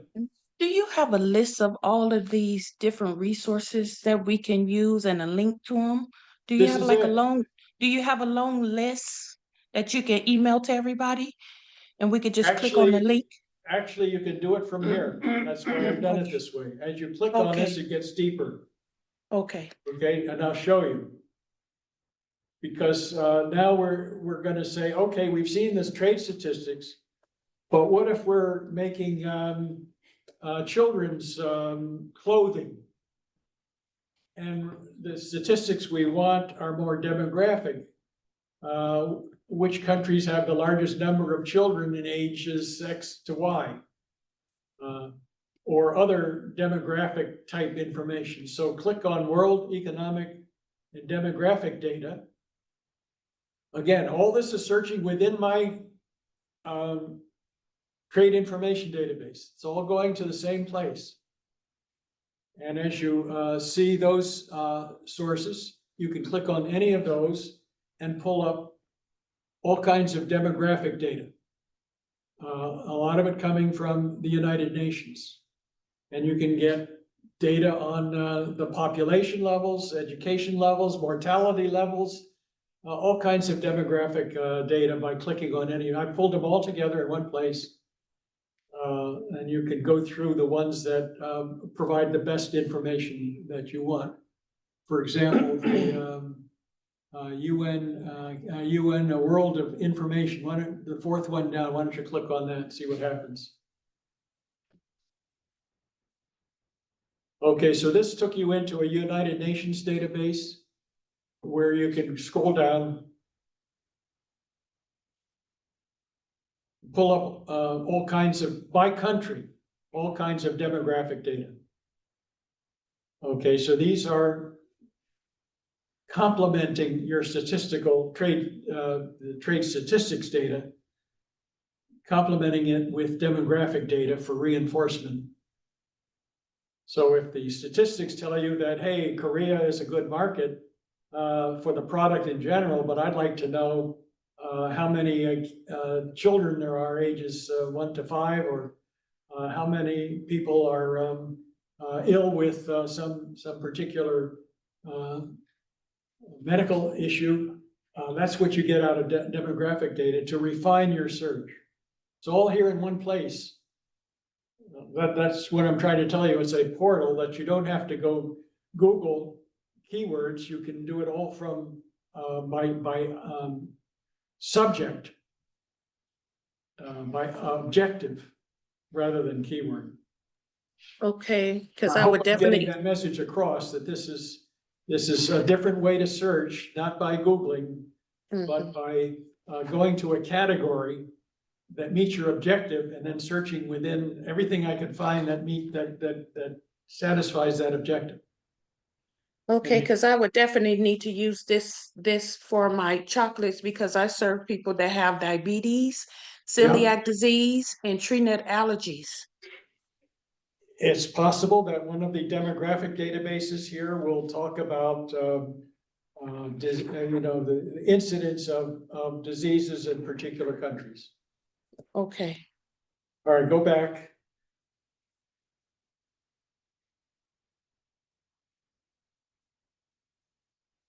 Another useful source is the CIA World Factbook. Click on that. Has a lot of economic and demographic information. So here's a case where it was a bad link. I thought I fixed that. That's odd. Thought I fixed that the other day. I'll have to go back and that's not what we're looking for. That's the CIA. Okay, I'll need to fix that link so it goes into the World Factbook. Oh, there we go. All right. So this is the World Factbook. As you scroll down, you see a lot of different things you can get out of it. Okay, let's go back to the PowerPoint.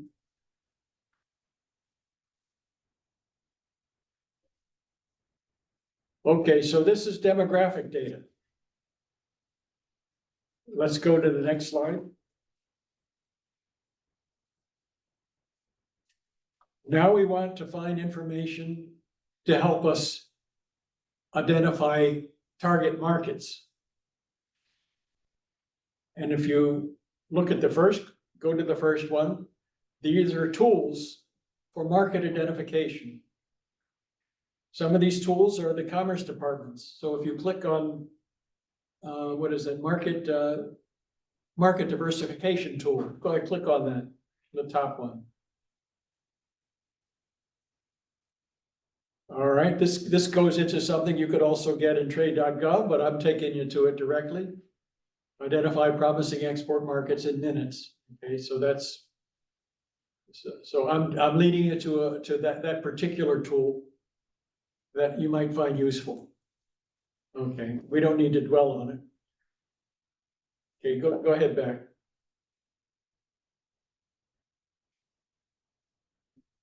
There are other market identification assessment tools on that list. Click on that again, I'm sorry, the top one, to see what others there are. So there's the ITA market diversification tool. There's another one called the top export market rankings. There's an ITA market intelligence by country. Census Bureau has a global market finder. International Trade Commission has an export potential map. That's the International Trade Center, United Nations organization in Geneva, export potential map. The Google Market Finder and Prime Target Tech are some options that I'm offering you within my system that you can reach out to all these others. All for the purpose of helping tools to identify markets. Now that's what we're gonna help you identify markets, But if you didn't have us here and you wanted to do this yourself, that's where you would find all that information in one place. Okay, go back.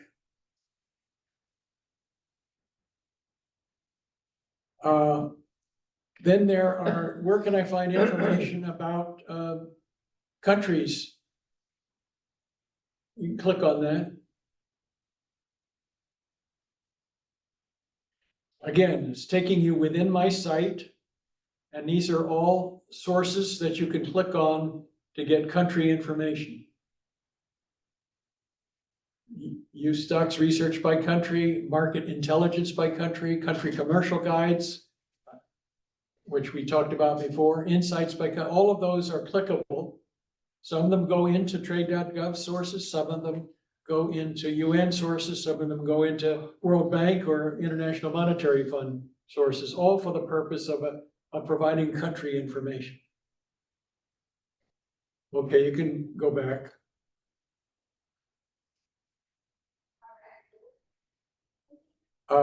Then what if you want to search by industry or product, not by country? You can click on that.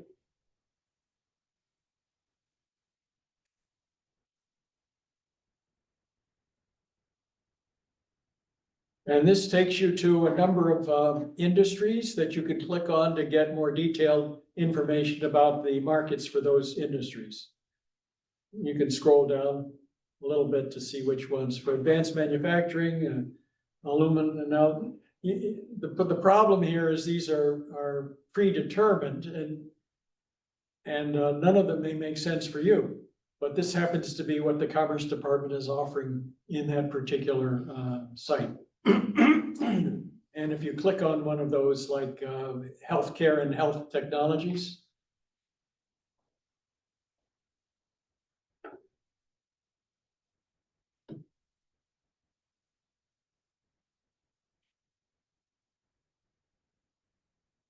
so then it gives you further options to get into more detail. So you're getting to that Commerce Department site from my site directly. Okay, you can back up. What if you make a service instead of a product? A number of the clients are in the services sector. That's harder to deal for us as well as you to deal with. Services are not easy, but this is what I could find in the way of services market research.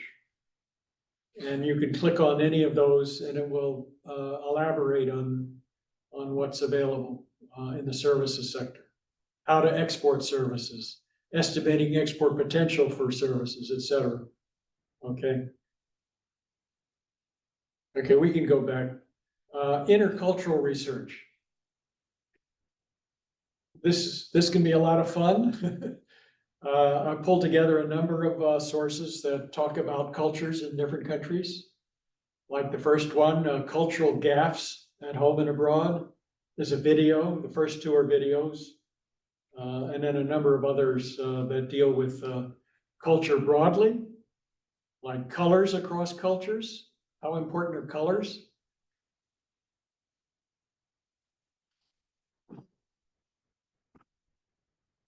Color culture.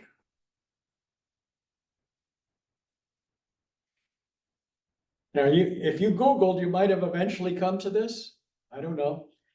But I have it all within the one category of culture. Okay, you can go back.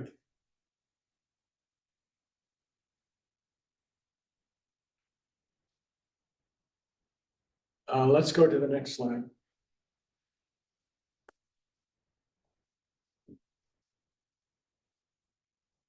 Now we want to find information that's relevant to foreign trade regulations, US and foreign trade regulations. We had people talking about that in our workshops. If you click on national security export controls, the first one,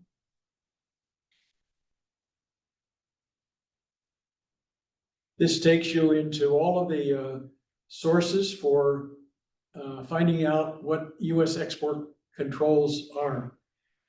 For example, the BIS exporter portal, BIS, Bureau of Industry Security, is the one responsible for US national security controls on dual-use products. The International Traffic in Arms Regulations click would take you into the State Department website that talks about requirements to export munitions and other types of arms.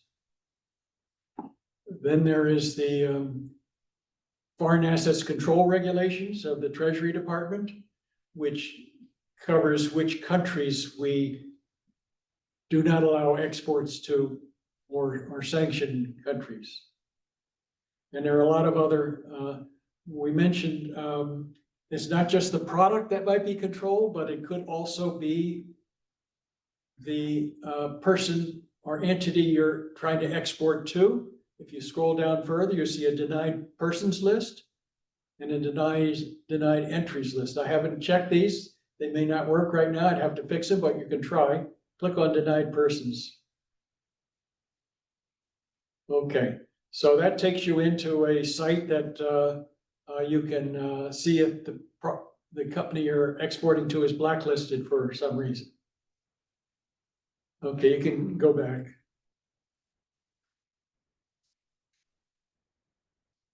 So everything you need to know about U.S. national security export controls, the Export Administration Regulations, EAR, the International Traffic in Arms Regulations, ITAR, and the Foreign Assets Control Regulations of the Treasury Department, you can get directly from that particular link. Now, there are other regulations that the U.S. has. You can click on other U.S. export regulations. The second one down.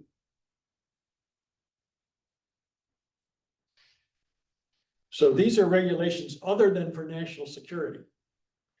We mentioned the Foreign Corrupt Practices Act, where you cannot bribe a foreign government official. We have an anti-boycott laws, which says that in the old days, an Arab country might have said, well, you can't export to us if you're exporting to Israel.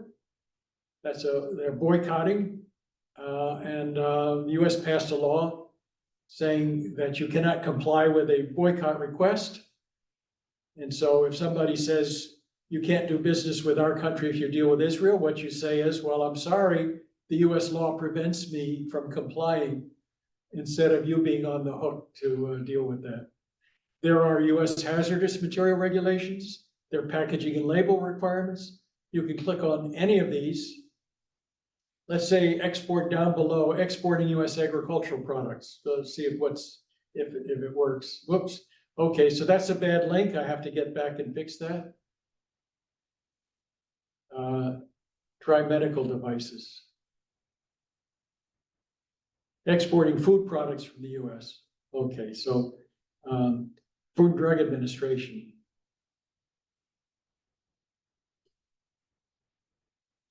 Well, all right, so now what I want you to do, if you come across these, let me know if you find a bad link so I can fix it. Otherwise, it's hard for me to know what doesn't work within over 1,000 different links. Okay, so this is all in that category of regulations. So if you make products in cosmetics, drugs and pharmaceuticals, agricultural products, food products, they're all subject to some kind of regulation. There are rules of origin. That's another click. Packing and labeling requirements, hazardous materials. If they work, you click on those, and you don't have to do it through Google. You can do it right from this structure. Okay, go back.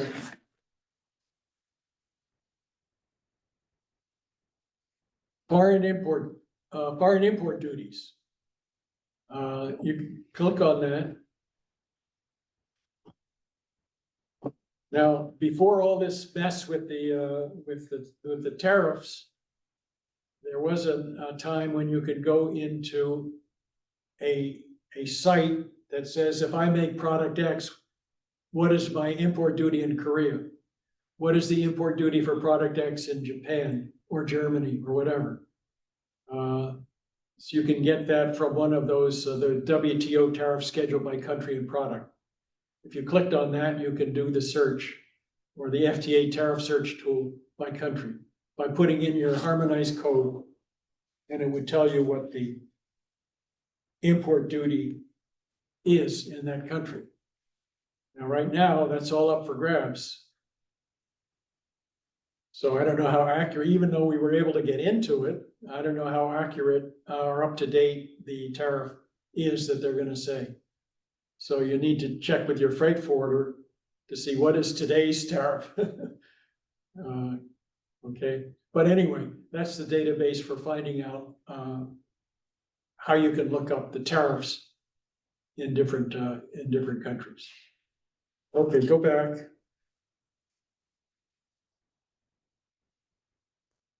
So we talked about US national security and other export regulations and foreign import duties. Foreign countries, as I said in my own presentation, has a number of laws and regulations, non-tariff barriers. You can click on that.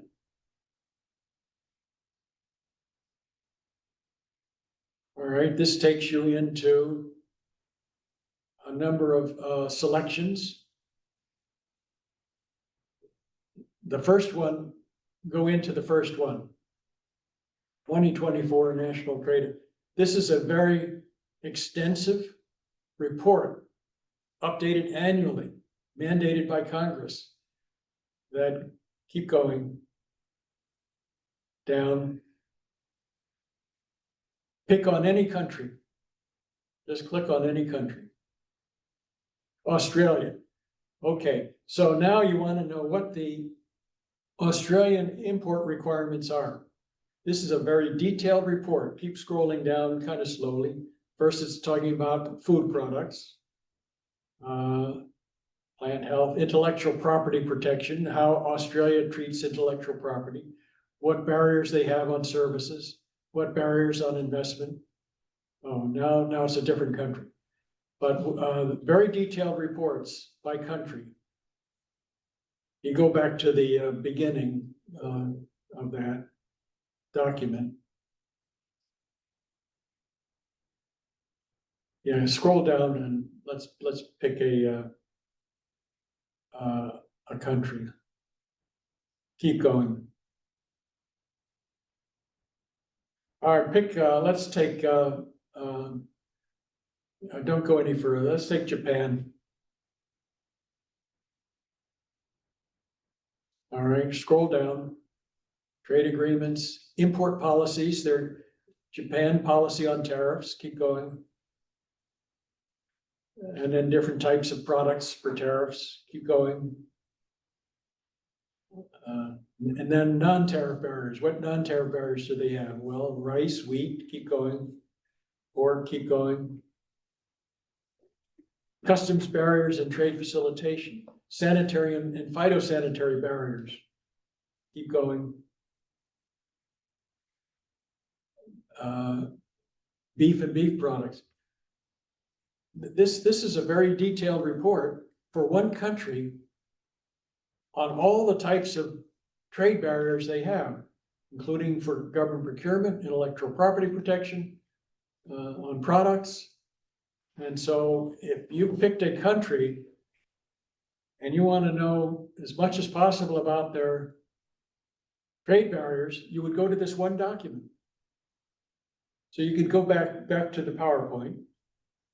How do you get to that document? You use this PowerPoint presentation and you click on foreign trade laws and regulations, and it'll give you that long list of things you can select from. Okay, you can go back. And then the last one was intellectual property.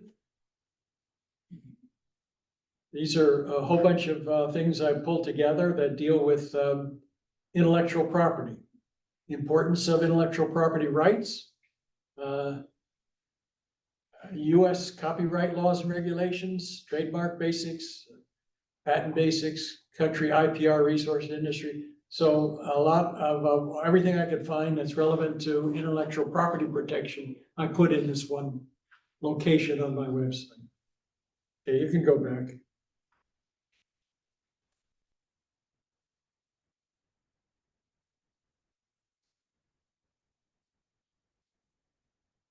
The last one slide I have for finding things is documentary requirements and forms. So you can click on, let's say, trade document templates.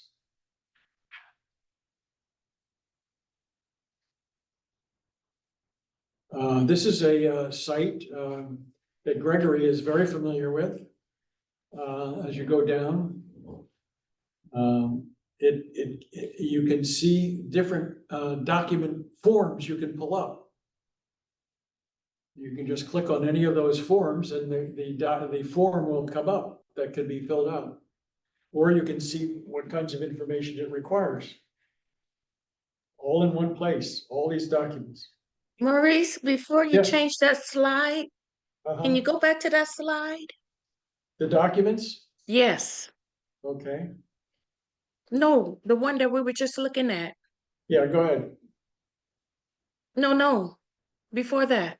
There you go. Go up to the top to iTrade Digital. Yeah, that's it. Yeah, you can click on it? Because I want to learn more about iTrade Digital. Do you know Elizabeth Glenn? Yes, I do. Do you think that she can have a class for us to learn more about iTrade Digital?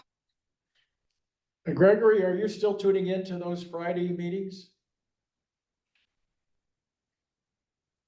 I don't know whether Greg is still on the line. He's still there.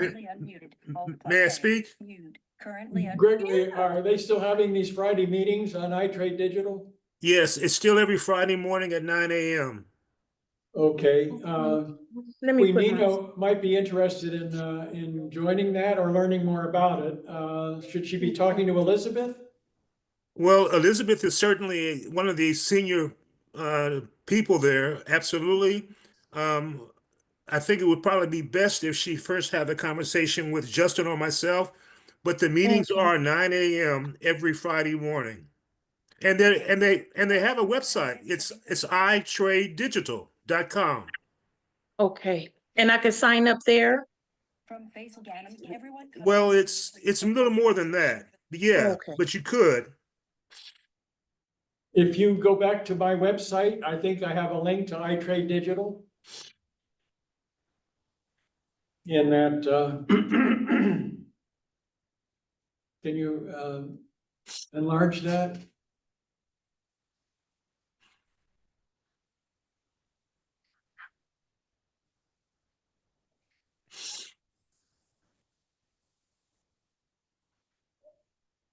I don't know whether you'll find it that way. Just go back to Trade Information Database. Scroll down to, I think it's in, keep going. Keep going. Hold on, let's see, website and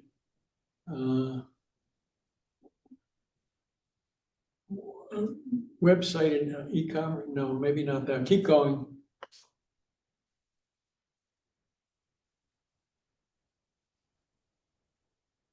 Let's see, keep going. A buyer-seller interaction. Let's see.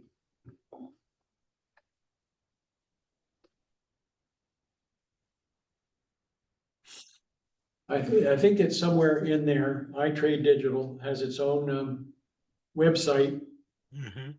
And in the when we were there before, showing the documents, that I took you to that site. That's where the documents were located. Mm-hmm. Yeah. Okay. There you go. Simplifying international trade. That's it. Now Okay, the original concept is something that I said we needed about 25 years ago. I said, wouldn't it be great if we had some kind of a system where a buyer and seller could interact with each other online and come to an agreement on terms of the transaction. I called it online negotiation as a general term. we didn't have the technology at the time. Now we do. And iTrade Digital is kind of doing that, where among other things, it provides a forum where a buyer and seller can be online at the same time, let's say in a Zoom call, and they can talk to each other, in effect, share documents.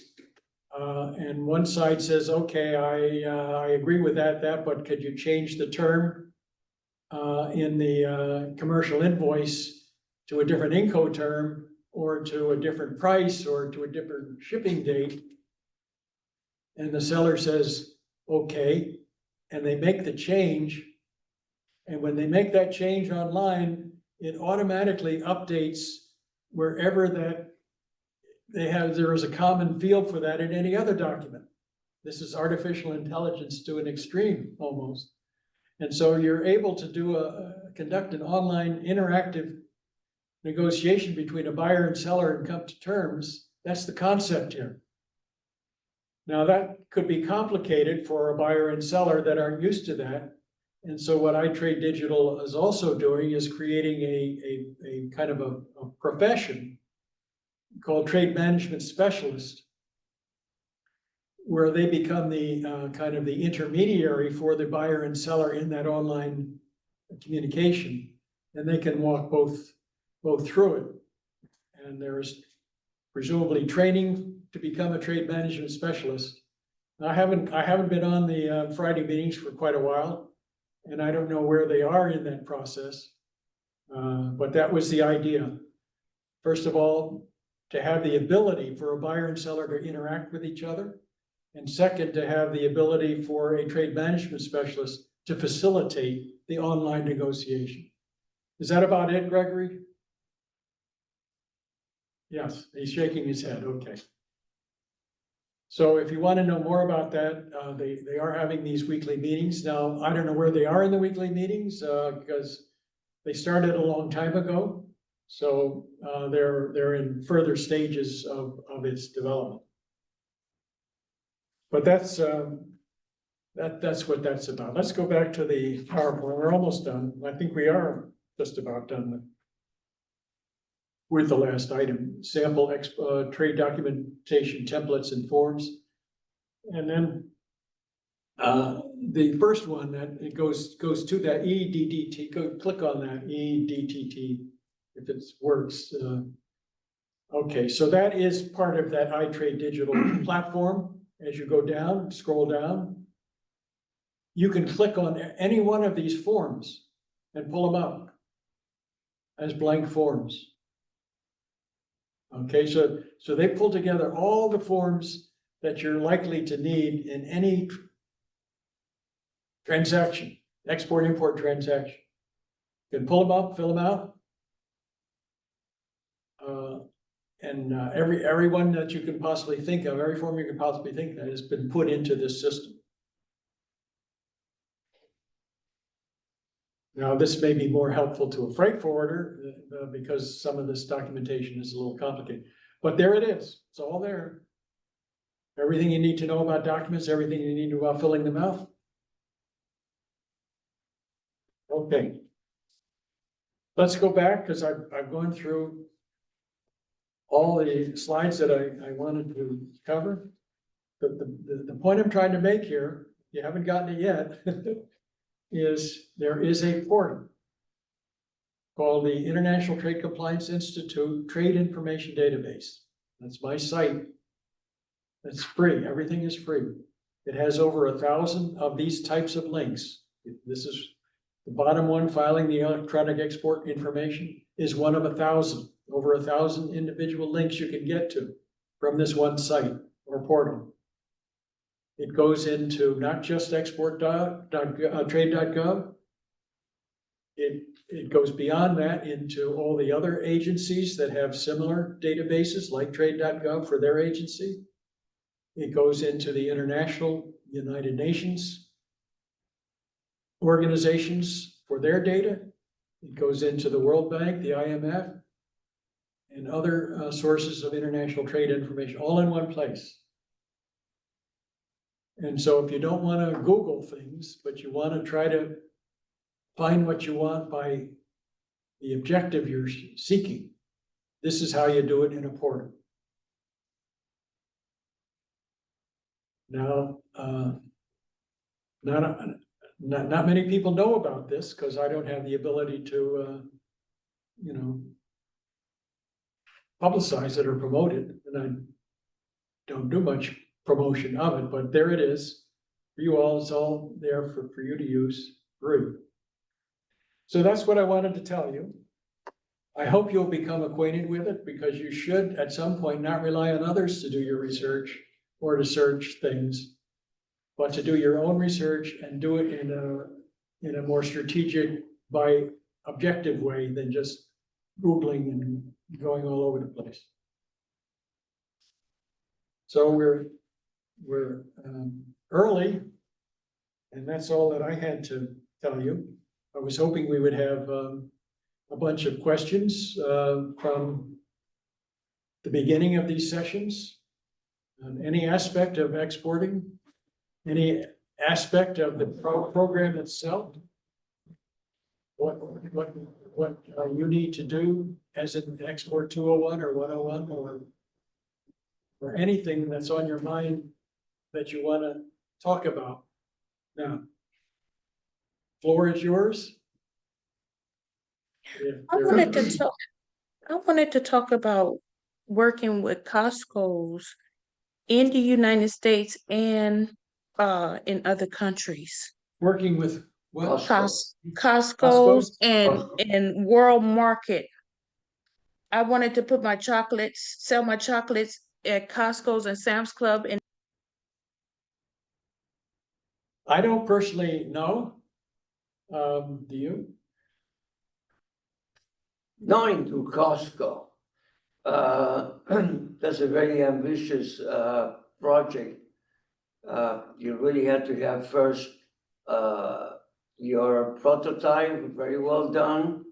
You have to probably sell to other companies smaller than Costco before you get into Costco. I'm sure there are requirements. I never sold to Costco into the US, but their requirements are really high. Also in terms of production. And so I will start it in a more, in a less ambitious way, and try to get your products right, your supplier right, your mix right. You can start making connections with Costco. You can start asking for what are their requirements, and you will see, I'm sure they have a page where the suppliers can sign in and connect with Costco. That's my suggestion. okay, thank you. I've done all of that you just said, but I was thinking about Costco's in other countries. How to move the product from one country, one store to another. The same Well, store. in that case, for example, we sell to Walmart in the US. We used to sell perfumes in the US, but Walmart in other countries, let's say Mexico or other countries in Central America, they buy individually by country. So you really have to have the connection in those countries because they are independent, they have their own market. So you don't sell to, let's say, Walmart in the US and automatically you get into any other country. It goes country by country. So you have to have those connections and you have to develop, and it takes a lot of time. As you can imagine, everybody wants to sell to Walmart or Costco, all the big companies. And when you're a purchasing manager in those companies, you have to be absolutely sure that the supplier is going to be 100% on the money from beginning to end. And so, because their job is on the line when they make that decision to start working with a new company, So it's very difficult to get into those big companies.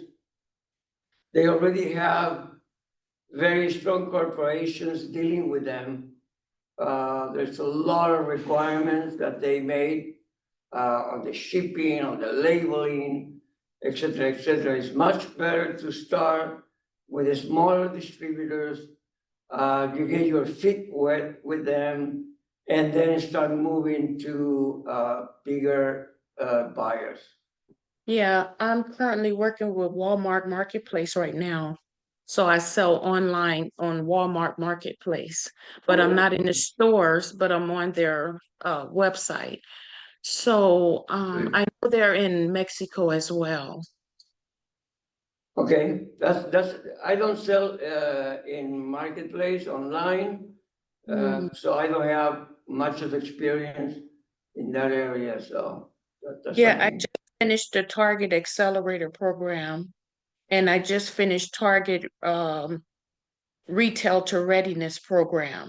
So I'm already developing relationships already. That's good. Any other questions, comments? Okay, we can stop earlier. The next step will be for Simona and I to reach out to the companies that we already know, our 101 and 201, and begin a series of kind of weekly get-togethers with you. And the next other step is to try to figure out whether anybody else in the larger group that's been listening in or registered is actually could be a 101 or 201. I'm having a hard time getting through to some companies, so if I try and I don't hear anything, I'm just going to assume that you're just listening and not going to be part of the active 101 or 201 group. But once we have that group, the two groups settled, as I said, we're going to start a series of weekly, I think Simona said weekly discussions with each, so that you're all on top of what we're trying to do for you. So if there are no further questions, comments, concerns, then we'll call it a day. And this is the end of the 8 workshops. Thank you all for listening in each and every week. It's been, do you have a count today? How many? We had about a little over 40. A little over 40 today. We've had as high as how many? Thank you so much. Mm-hmm. Okay. All right. You'll hear some of